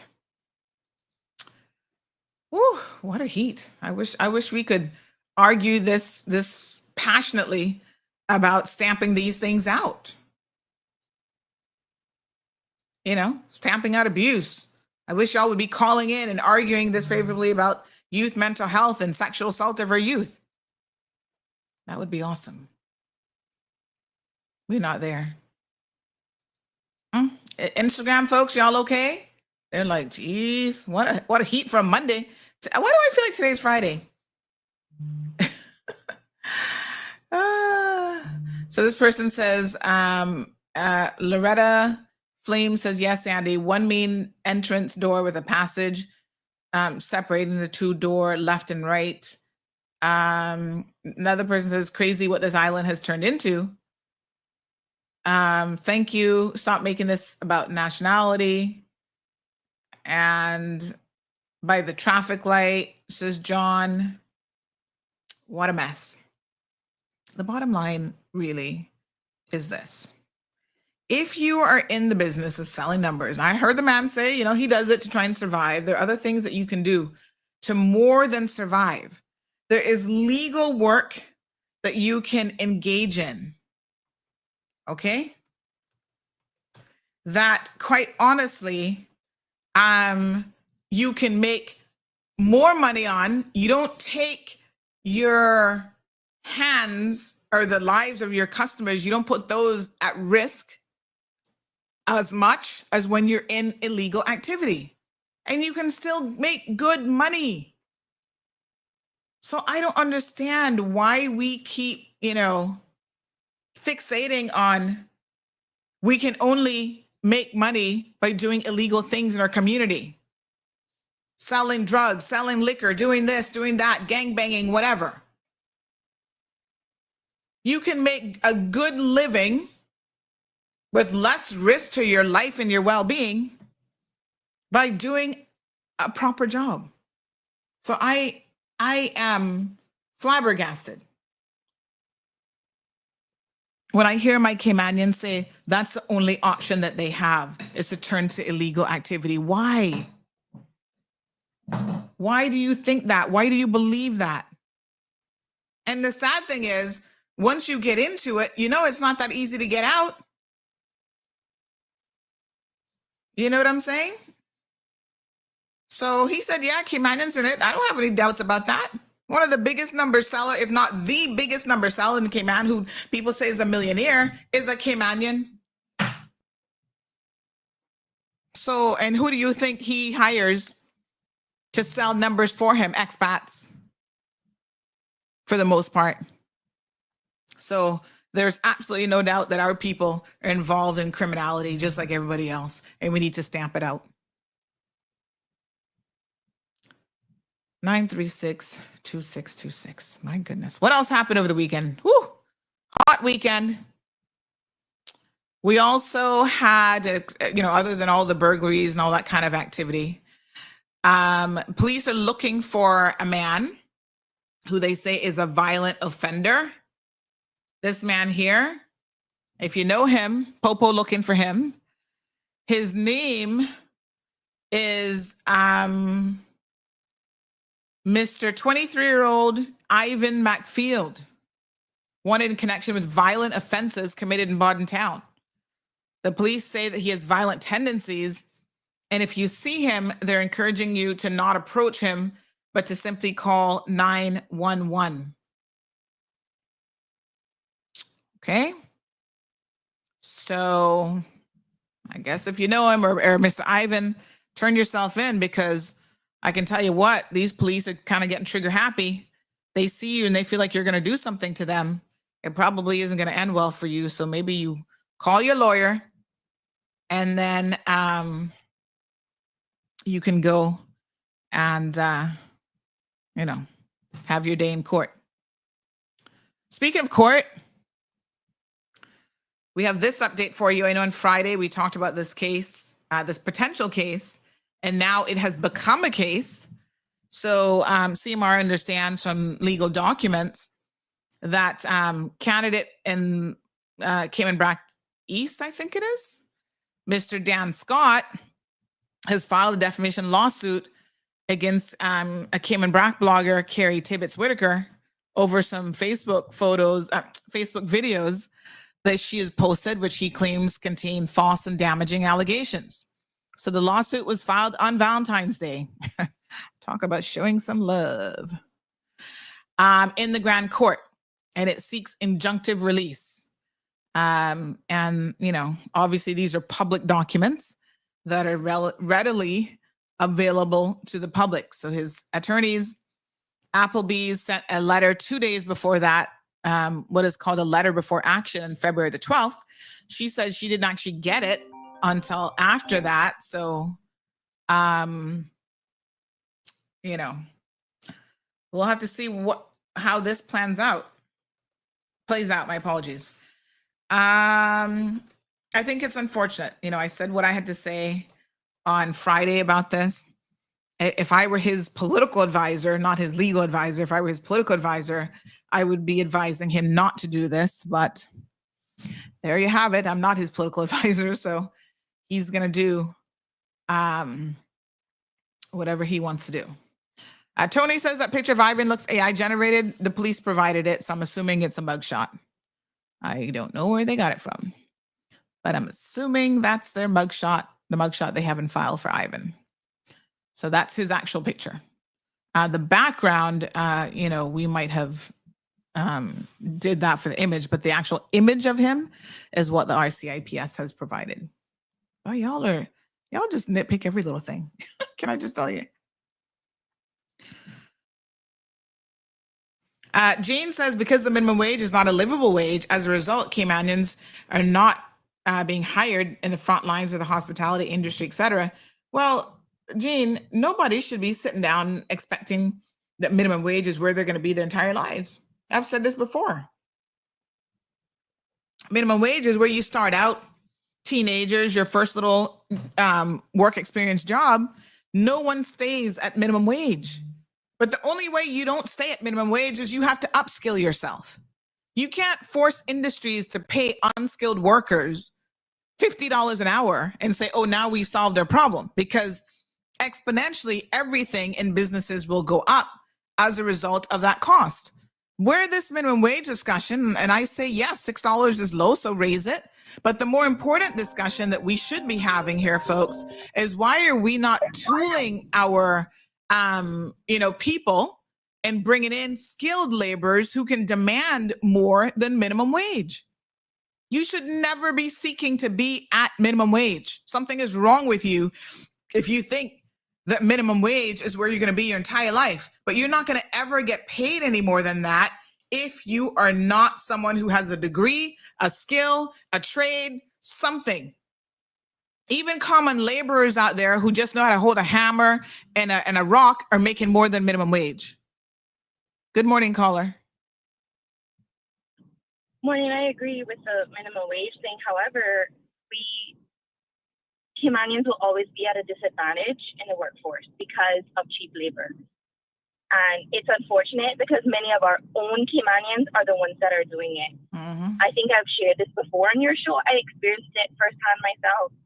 Mm-hmm. I had a bachelor's degree and was told, because I didn't have enough experience, they hired someone with more, quote unquote, more experience, literally to make phone calls and call people and tell them that they owe you money. Like, you don't need a degree for that.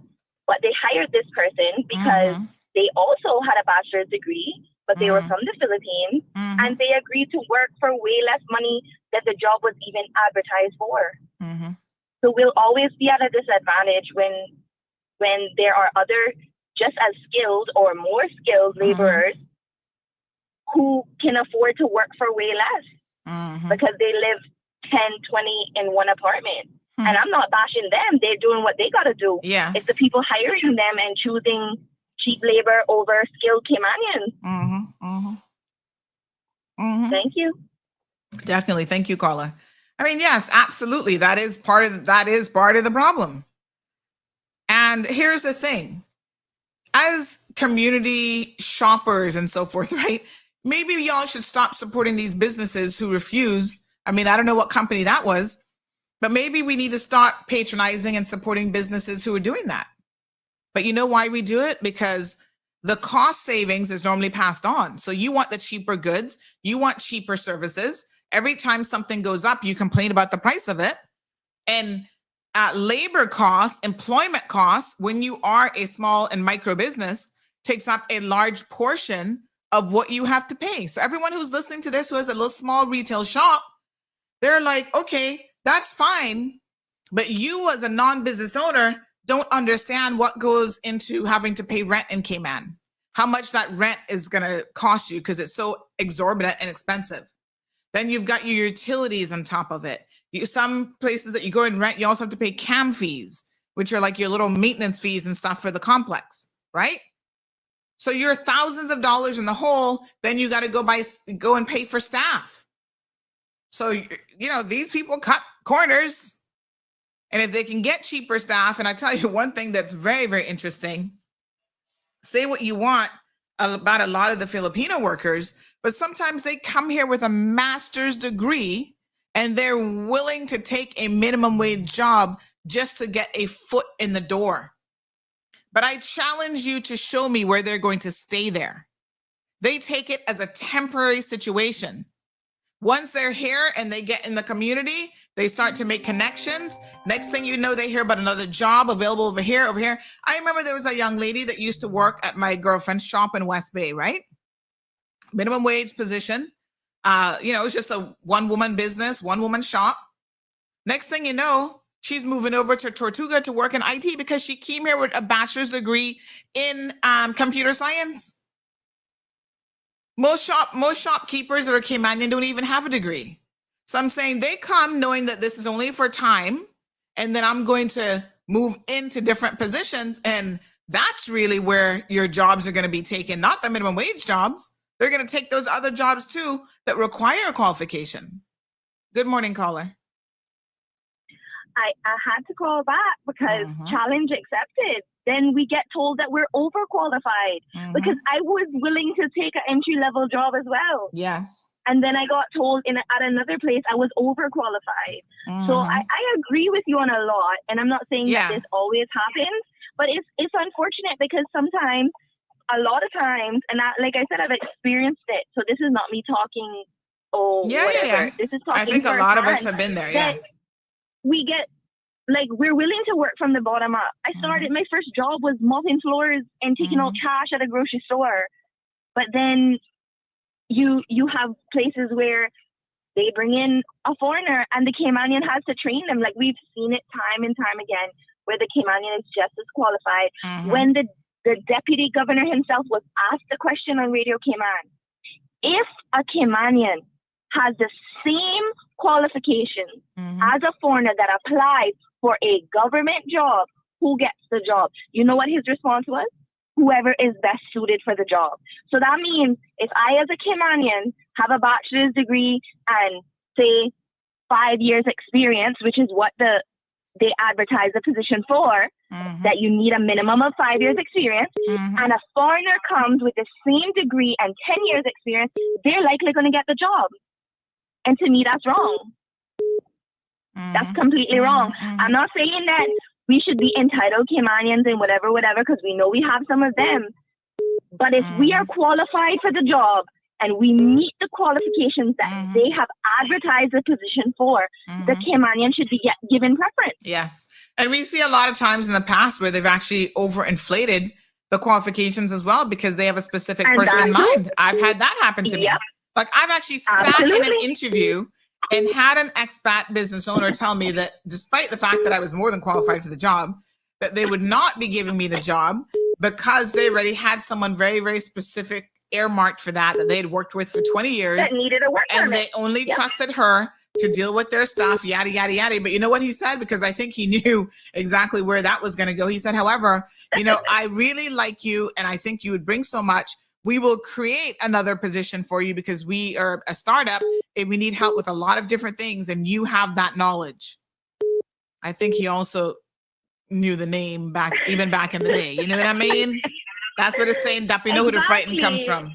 Thank you, caller. No, it's true. And it's unfortunate that not everyone has the gumption or the whatever that you and maybe I have. But yeah, I feel like, yes, I agree with you. Caymanians do need to, we need to upskill ourselves. We need to set ourselves up for success. Yeah.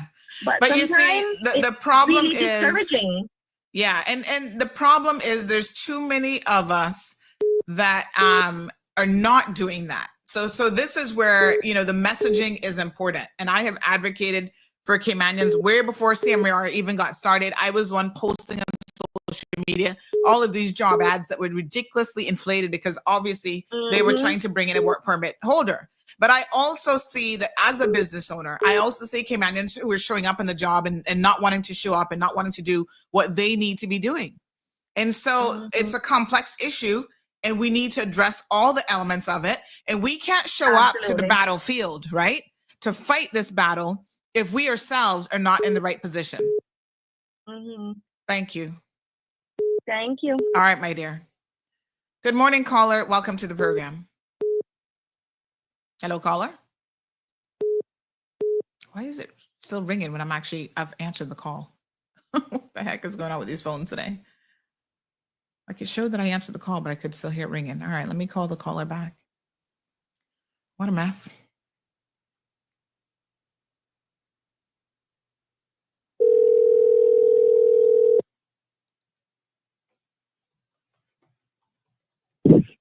Hello. Good morning, caller. Morning. Morning again, darling. What the young lady was saying, it is so true about the discrimination in the workplace. You have people qualified for the job not getting it, and you're hearing that they're overqualified. It is true.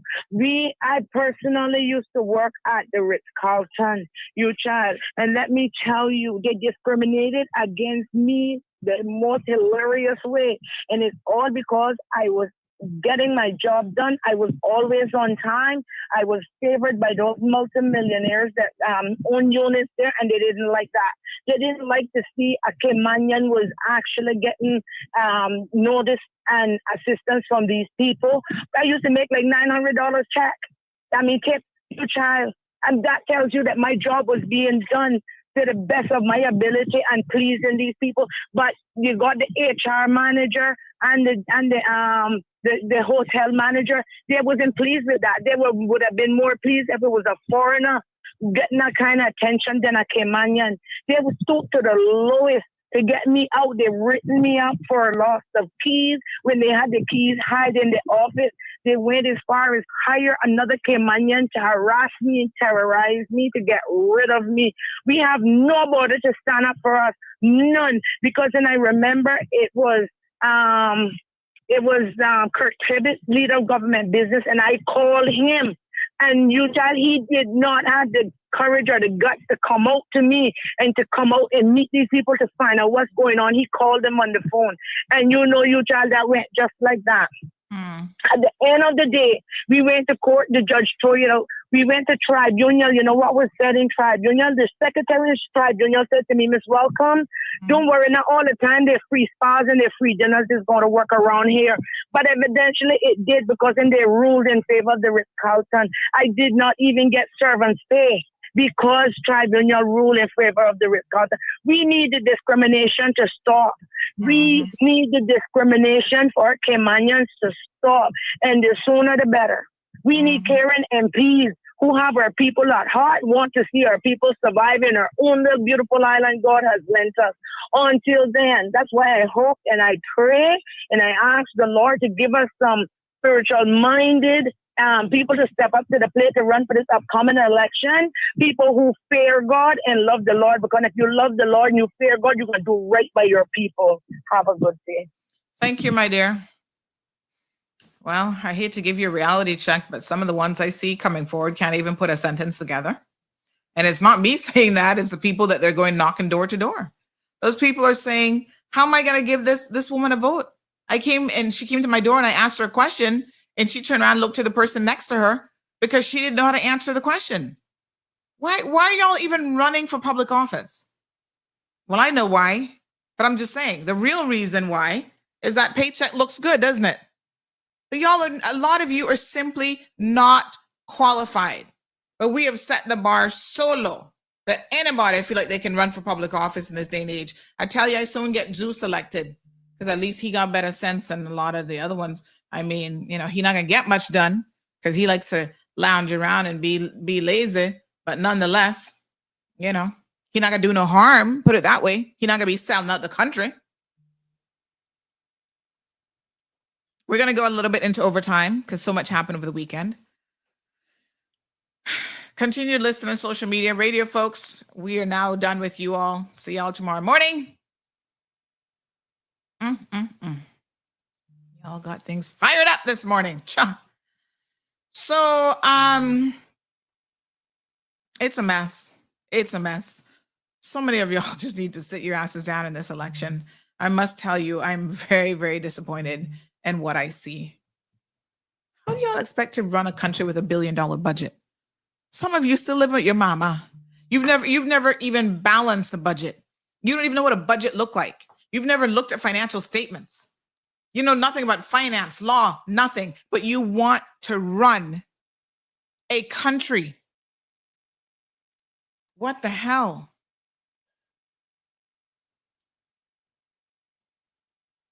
We in some serious trouble. Honest to God. Oh my God. Faded Mary Jean says Cayman needs an anti-discrimination law. There are no laws there to protect the people. That is for sure. I've been saying it a long, long time.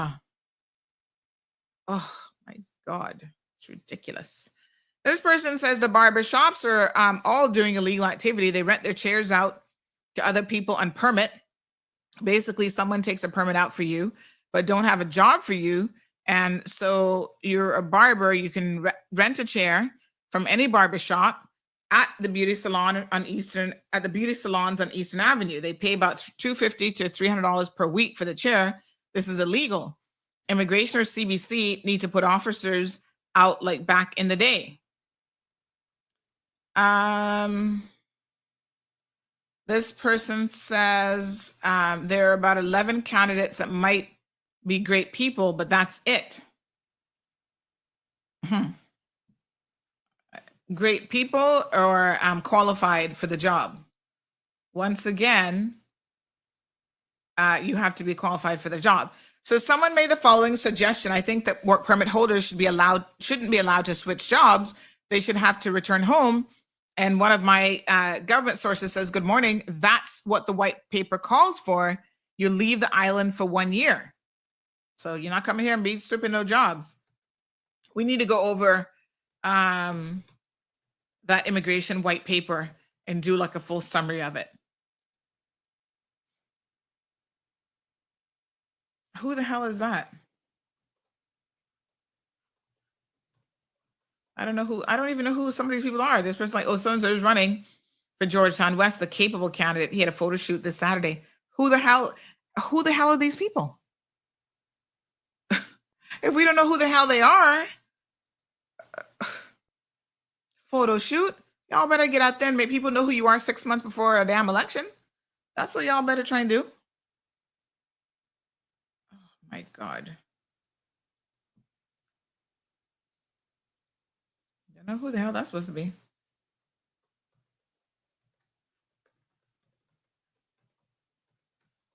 No, sir. This person says, good morning, Sandy. I think the work permit holders should not. Oh, yes. They said generational Caymanians will continue to get discriminated against as the new Caymanians continue to employ their own nationalities. I worked in financial services for over 30 years. And back then, the foreign nationals that came to Cayman worked with us and we trained each other. Well, yes. And a lot of times you were also training them and then they would take your job. You know what is so funny? When I say things about people and I don't even call their names, but you, the people, know exactly who I'm talking about. No lies told. I didn't call this person's name who can't answer questions.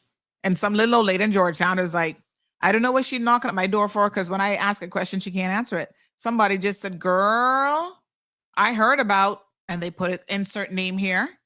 She's a nice person, but shaking my head. I didn't tell y'all who it was, but y'all know who it is. How can you represent the people of this country if you can't answer a question? Okay.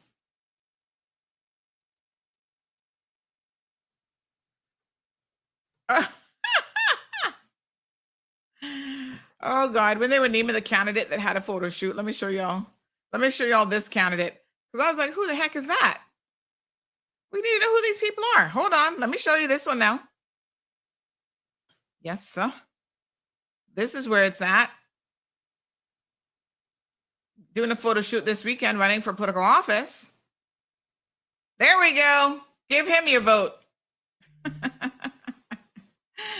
He's going to go out every night greeting the people. They love him.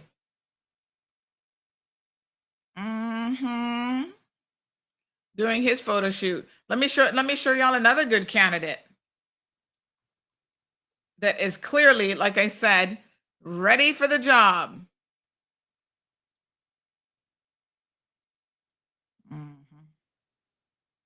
Yes, sir. Hold on, honey chill.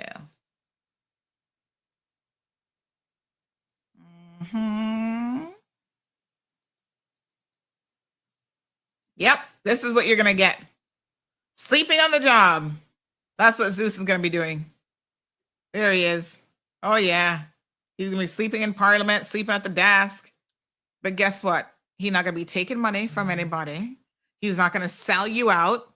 He's going to give you lots of cuddles and lots of hugs. I mean, there's something that's got to count for something. And he won't be inappropriate with you. He won't be humping you like some of these other MPs.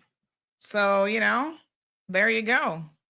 And he comes cheap. Just feed him and give him lots of pats on the head and hug him up. And he likes to bark at bad people too. There's certain people he just don't like because he's a good dog. He gets the vibe. He's like, you're the kind of person that I need to be barking at. Okay. Friday, we talked about, I think it's Friday, the National Conservation. No, I think that was Thursday. We talked about the National Conservation Council being gutted and replaced. Well, somebody was listening to the advice that lawyers need to be engaged in this. And so before a pre-action letter has been issued to the cabinet of the Cayman Islands to say, you guys better undo the illegal act that you've just done or else we'll be taking you to court. I don't know what cabinet will do, but if they had any sense, I think that they would recognize that what they've done, as I said, on a point of law, appears on the face of it to be very, very wrong. Good. Sue them. Yes. In that case, I'm all for the lawsuit. Sue them backside. This one says, call the truth, call the name, Sandy. This is the cold, hard truth. Sarah, good morning, says, sadly, if they don't vote, that would count as one vote towards someone that they may not want to get in. It is true.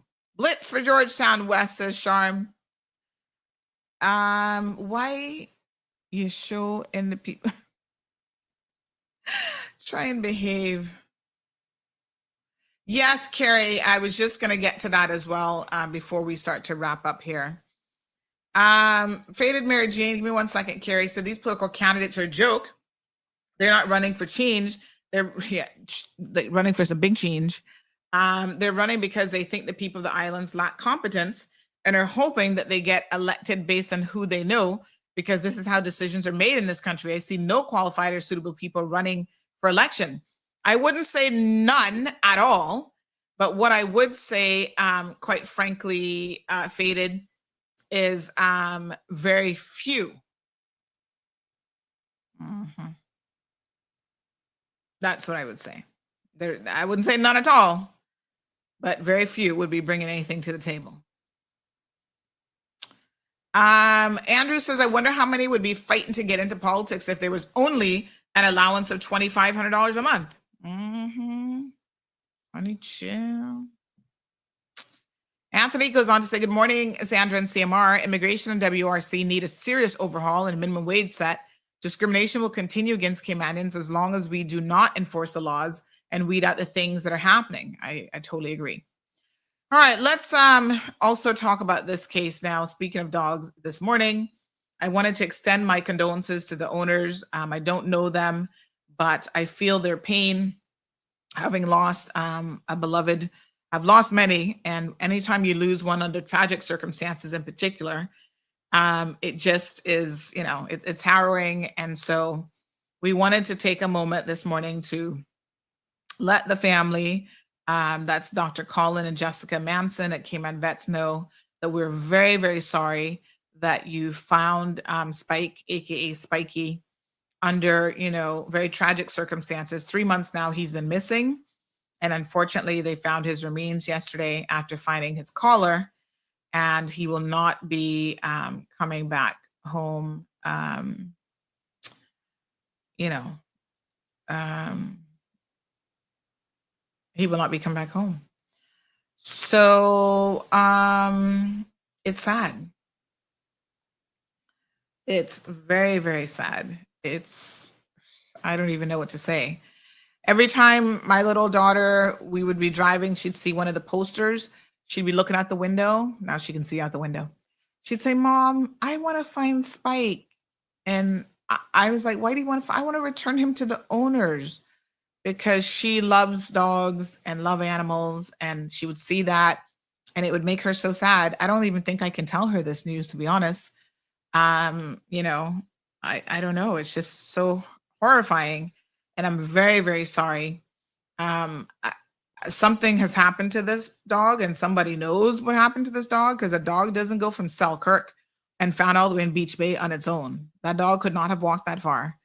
So I think, I've heard stories, and I don't really want to say what I've heard on air, but I think that, maybe further investigations need to be carried out about what happened to Spike. But one thing I will say is the love that these people had for this dog was amazing.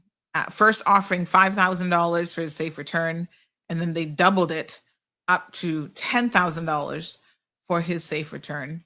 And unfortunately, the outcome was not a positive one.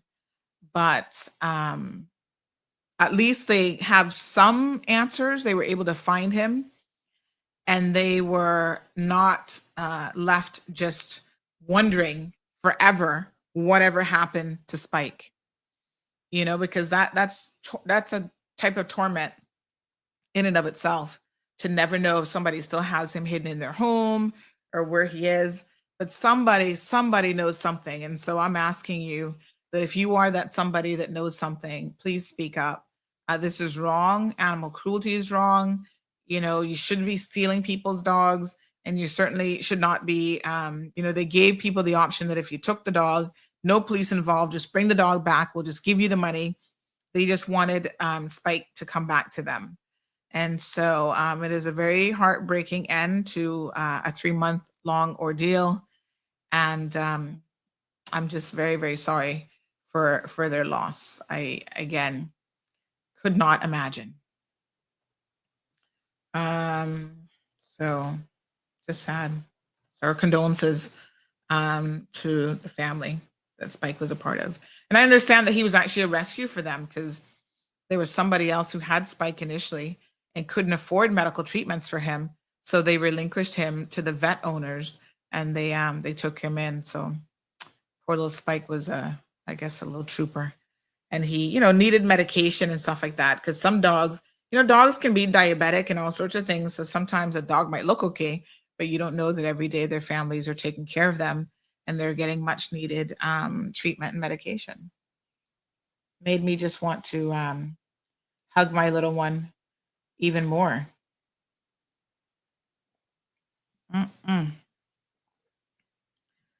Oh my God. Tony says, "What devil's advocate? If I already knew that dog would never be coming back, I would have offered even $50,000, even $1 million." Tony, sometimes there are just things that are not appropriate to say at a particular time. And I think that's one of those things. What do you mean devil's advocate? You think the owners were up to something? Come on now. Unless you have had a dog be a part of your family, I'm not so sure you'd understand. Good morning, caller. Hello, good morning. Morning, caller. My name is Clarence Duncan. I lose a wallet.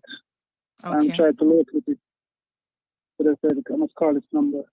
Oh, did we post it that you lost it, or are you just telling us that you lost it? No, I see it online on Facebook. Yeah. Okay, so your name is Clarence. Let me just message the page administrator who probably posted it up. Clarence Duncan? Clarence Duncan, yes. All right. Let me just try to get you the information and we'll send it to you. All right. You want my number? No, I see it on the screen. That's fine. You see it on the screen. All right. Thank you. Okay, thanks too. All right. That's what we do every day. We reunite people with lost items. Everything. I wish we could have reunited that owner with a dog. That would have been, amazing. So Mr. Roy reached out trying to explain himself this morning. I'm still woefully confused here. I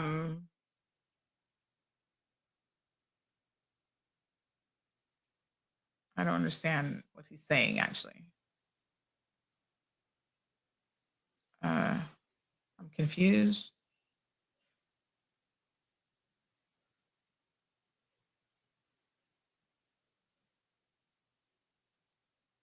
I'm confused. Because he says in this, I don't know who Alex is or that I claim to have had lunch with him. Isn't that what he said this morning? I'm confused. Say what? You said you had lunch with him. You knew exactly who he was. Now you're saying you don't know who he is?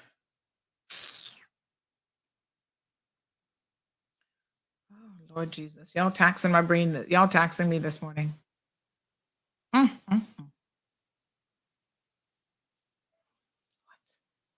What? I'm going to need a painkiller after today's show.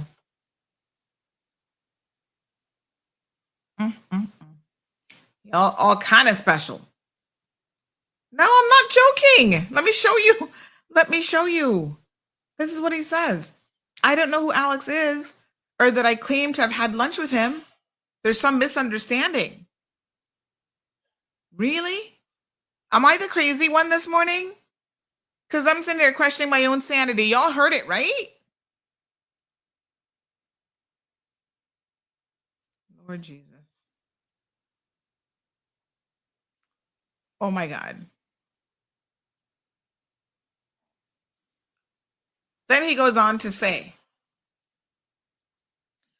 with my mental health condition, which I have had over 30 years, I've been in psych wards, sanitariums, straitjackets. I know many people that have committed suicide.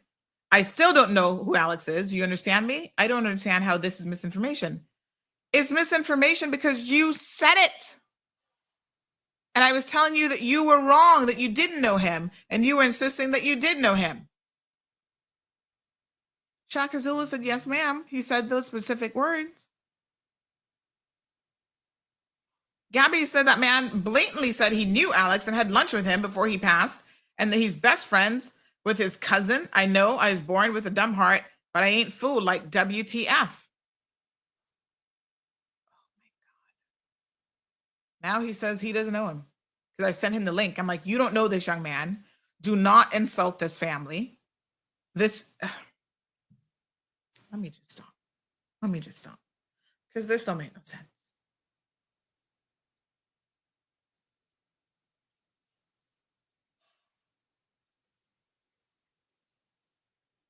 We need to meditate this morning. Some of y'all need to pray because there is something in the water. There is something in the air from the jump this morning. Wow. Yep, that's what he said. He had lunch or dinner or something with him. One good thing about this show, we can always go back and pull clips. And did you really say it? Listen to yourself. If you're having a moment this morning, call a mental health professional. What you probably don't want to do is call the show, because, yeah, we all heard you this morning.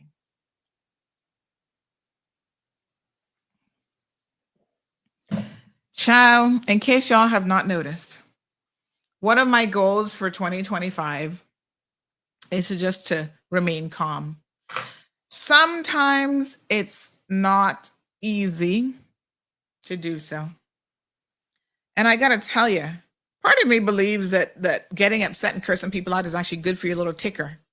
Because it's those of you who hold on to that have the most anxiety, because you can't just tell people to go F off. You know what I'm saying? Y'all carrying around a lot of anxiety, and that's going to make you have a heart attack and stress you out and whatever. I curse you out, I feel better. Boom, let's keep it going, honey child. That's what it's all about. But I can remain calm when necessary. And I'm consciously remaining calm this morning because the good Lord knows. On the tip of my tongue, see the tip right there? Enough cuss words want to come out, but let me just chillax. Morning, CE Banks. Miss Debbie says, so very sad for Spike and his owners. It's no wonder the great philosopher Thomas Hobbes said that society would be short, brutish, and nasty, meaning that people would be selfish, wicked, and cannot be trusted. It is very, very sad, Miss Debbie. And my heart breaks for them. Miss Joyce Sand says, well, when you think you've heard it all, it's more to come. Woo! What an enviable position I have, because wow, this show is lit AF on a lot of days. Y'all just crazy on a next level. And I'm here for it. Okay. So we're going to bring it to you. It seems that he's confirmed his mental instability this morning with his phone call. And now with the message he sent you, he sounds like he needs to continue with his mental health care. Poor thing. Yes, please sort it out. Please get your mental health care sorted out.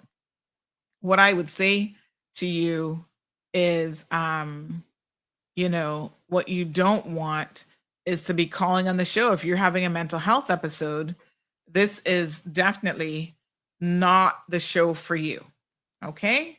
The same, and I'm probably not the host for you either, because God knows I'm not designed to take a whole lot of foolishness. Okay, honey chill. I'm just saying. You know what is so weird? I'm actually a very patient person, but I don't have it for adults. I have it for children, old people. I have a lot of patience for seniors, and for children and for animals.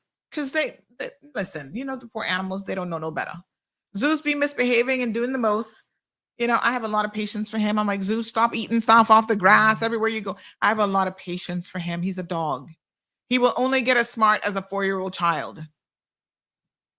Right? I have a lot of patience for children because they just don't have the life experience. They're so innocent and, they're affected by all sorts. I have a lot of patience for them. And old people, well, what the hell? You live your whole life, you get to that stage, you revert a lot of times back to being a child. And they've given so much to our communities, our families. I have a lot of patience for them too. But the rest of you, not so much so. Not so much so. I ask y'all to please, if you have mental health issues, then please make that a priority and definitely take care of that. But don't call it on the show and be trying to take me on when I'm talking about such an important issue.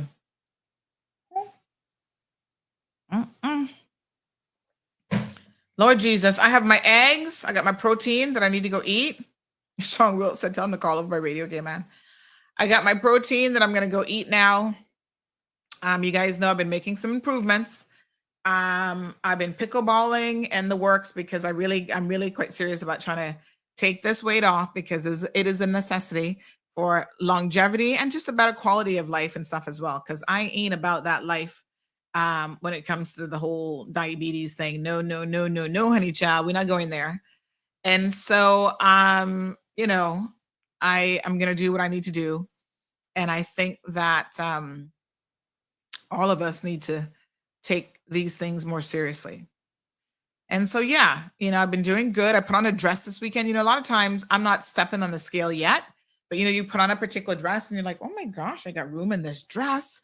It's not tight anymore. It's feeling loose. And, and that's how you're making progress. So the journey continues, and I want you guys to join me on the journey. So I've reached out to some fitness people, and we're going to start doing some fitness stuff on here as content.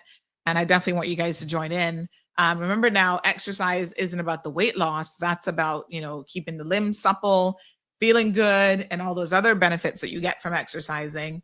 And it's the diet that's like 80% of it. So I have been pretty good. Not every day. Sometimes I'm going to still sneak a little gelato in. That sea salt caramel. Oh my God, that is so good.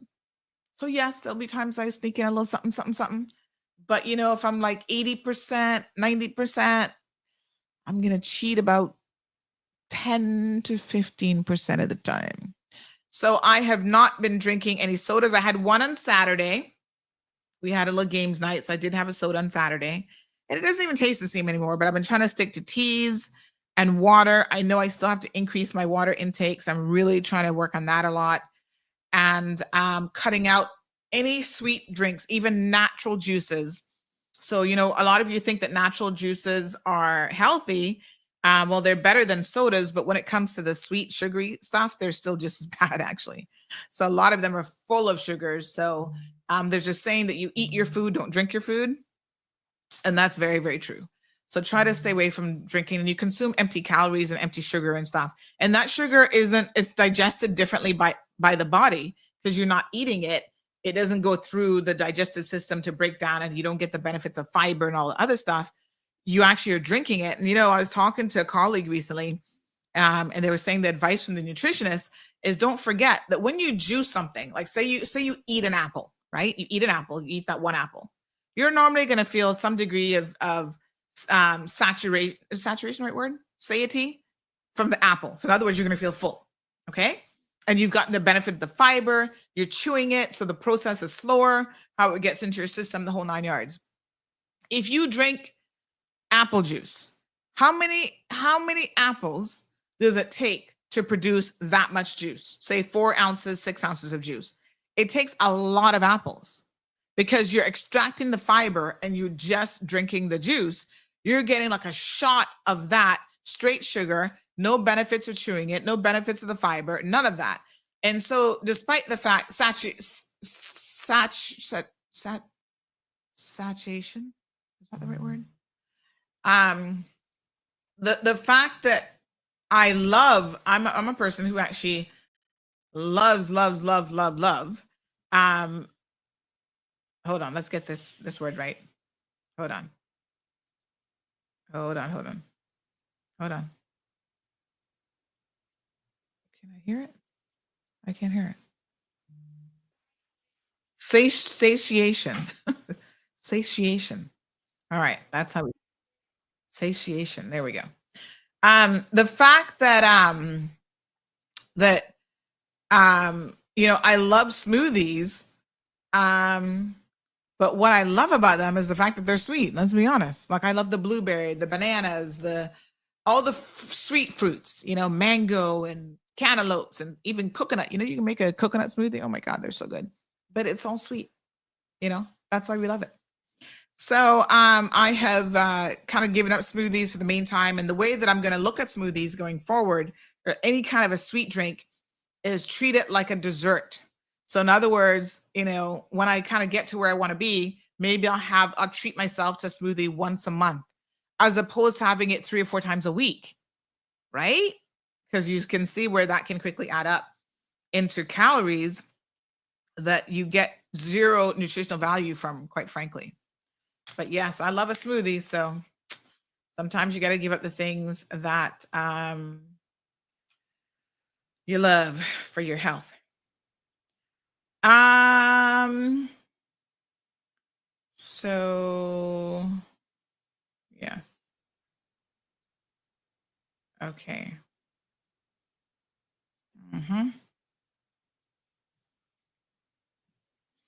All right.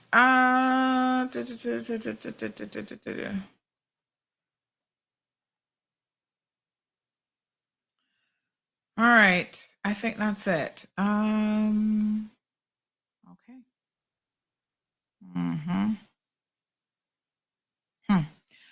All right, folks. Thank you guys so much for tuning in. Auntie Sandy, do a little research on moringa for adding to your daily diet. That is, people do it as a tea, right? I don't think do you eat moringa? Moringa? Moringa is a dance, moringa. There's another one too, bitter melon. It's referred to, I think it goes by a couple different names. And I think that bitter melon is supposed to be really good for you as well. It's a vegetable, and I think people eat it. It's called momordiga or something. But anyway, morning, caller. Good morning, Auntie Sandra. Good morning, you honey. look very fine this morning. Thank you so much. A lot of people think that they've already started to notice the difference. Coming back now with these candidates, I see this candidate that is running at this present time for Kim Brock. Which one? Because everybody running for Kim Brock. Mr. Albert James Christian. He better go and sit down, because what have he ever done? He have done nothing for the community. Well, if that is people, let me tell you something, honey child. Can I eat when I'm talking to you? Because I'm going to eat my protein now. Go right ahead. If that is the criteria, 99% of them need to go sit down. I'm just saying. We want people out there who know how to deal with people into the community and work for the people of the community. But this Albert James Christian, he pulled a spear gun on a gentleman while doing nice cleanup work on the road. We don't need those type of people running for politics. Say what? When did that happen? That happened, we call it about 2 to 3 years ago. Damn, y'all Brackers be going on with enough stuff too. Lord have mercy. What you say? And it went to court. Did he get off? Did he get off or did he get convicted? For people for the Cayman Islands. Did he get off or did he get convicted? Let me tell you something. Nobody. What's his name again? Who was working? Nobody who was working on that team would go to court and testify. Everybody was scared of him. He's a bully. Lord Jesus, what a thing. No, sir. No, man. Everybody is scared of this young man because he's a bully. We do not need people like him running for politics.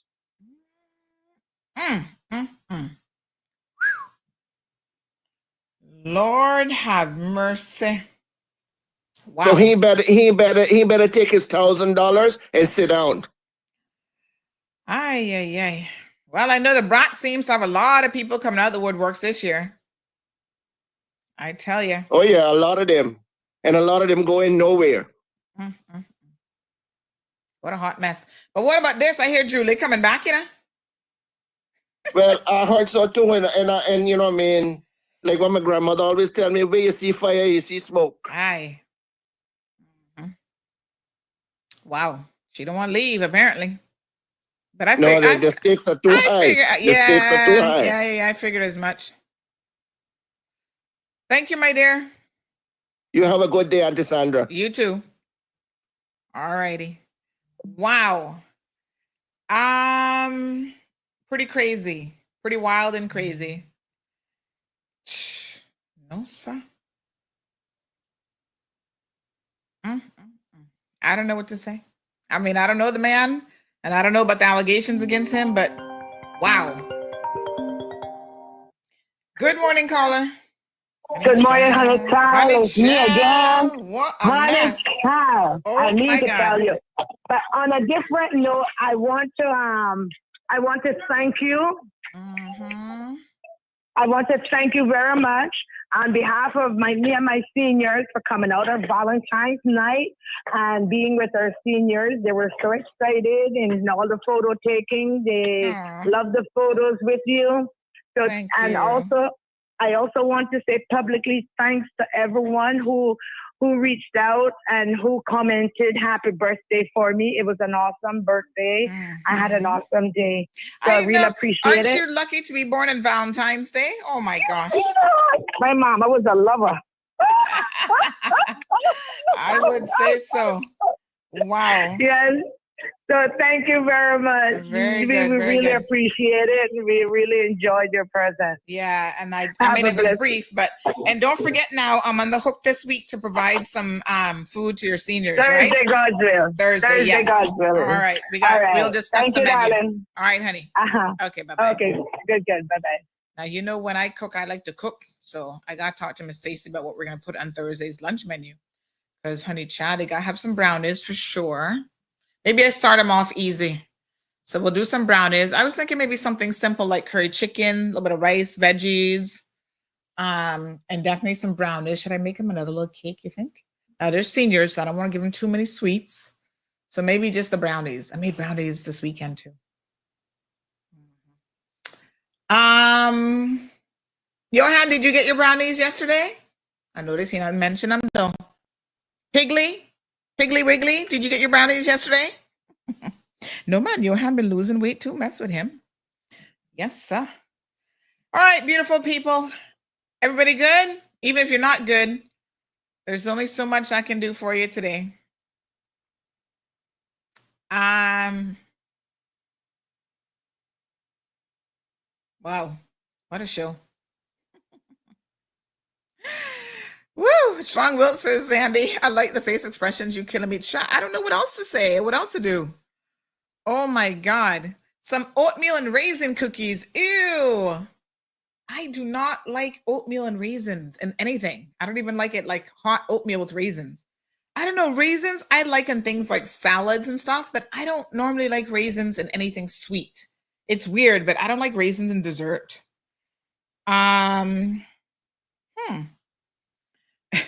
Johan, talking about dry up. Stew chicken. We should do stew chicken, not curry chicken. Okay. You know, we got to throw a few dumplings in there then if you're going to do stew chicken. All right, we'll discuss the menu. We'll get them all sorted out for Thursday. Beautiful. All right. So listen, if you want to volunteer your services, Mr. Amelia has a group. They meet 3 times of the week. One day is their exercise day. And, they play games. They try to socialize with each other, keep the mental acuity going. And it's really important that our seniors have this type of activity. Yeah. Oh, I got some new healthier versions of recipes. Maybe I can make them be my guinea pigs for that stuff. Because they can tell you if it don't taste good. If it don't taste good, they're going to be like, Miss Sandy, you missed the ball on this one. This cookie don't taste good. Talking about it full of protein.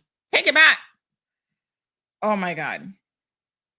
C. Ebank says, I'm here laughing at some of these candidates running for election. What a joke. I'm sitting this election out. No one worth my vote in West Bay Central. Sorry. What? Wow. Miss Brenda reminds me it's not for you. It's for the elders. That's true. Soka says you can't have bread pudding without raisins. Oh, yes, you can. You've not had my Trace Lacher bread pudding. One of these days, I'll make you some. You won't miss the raisins. Trust me. It is divine. It is so good.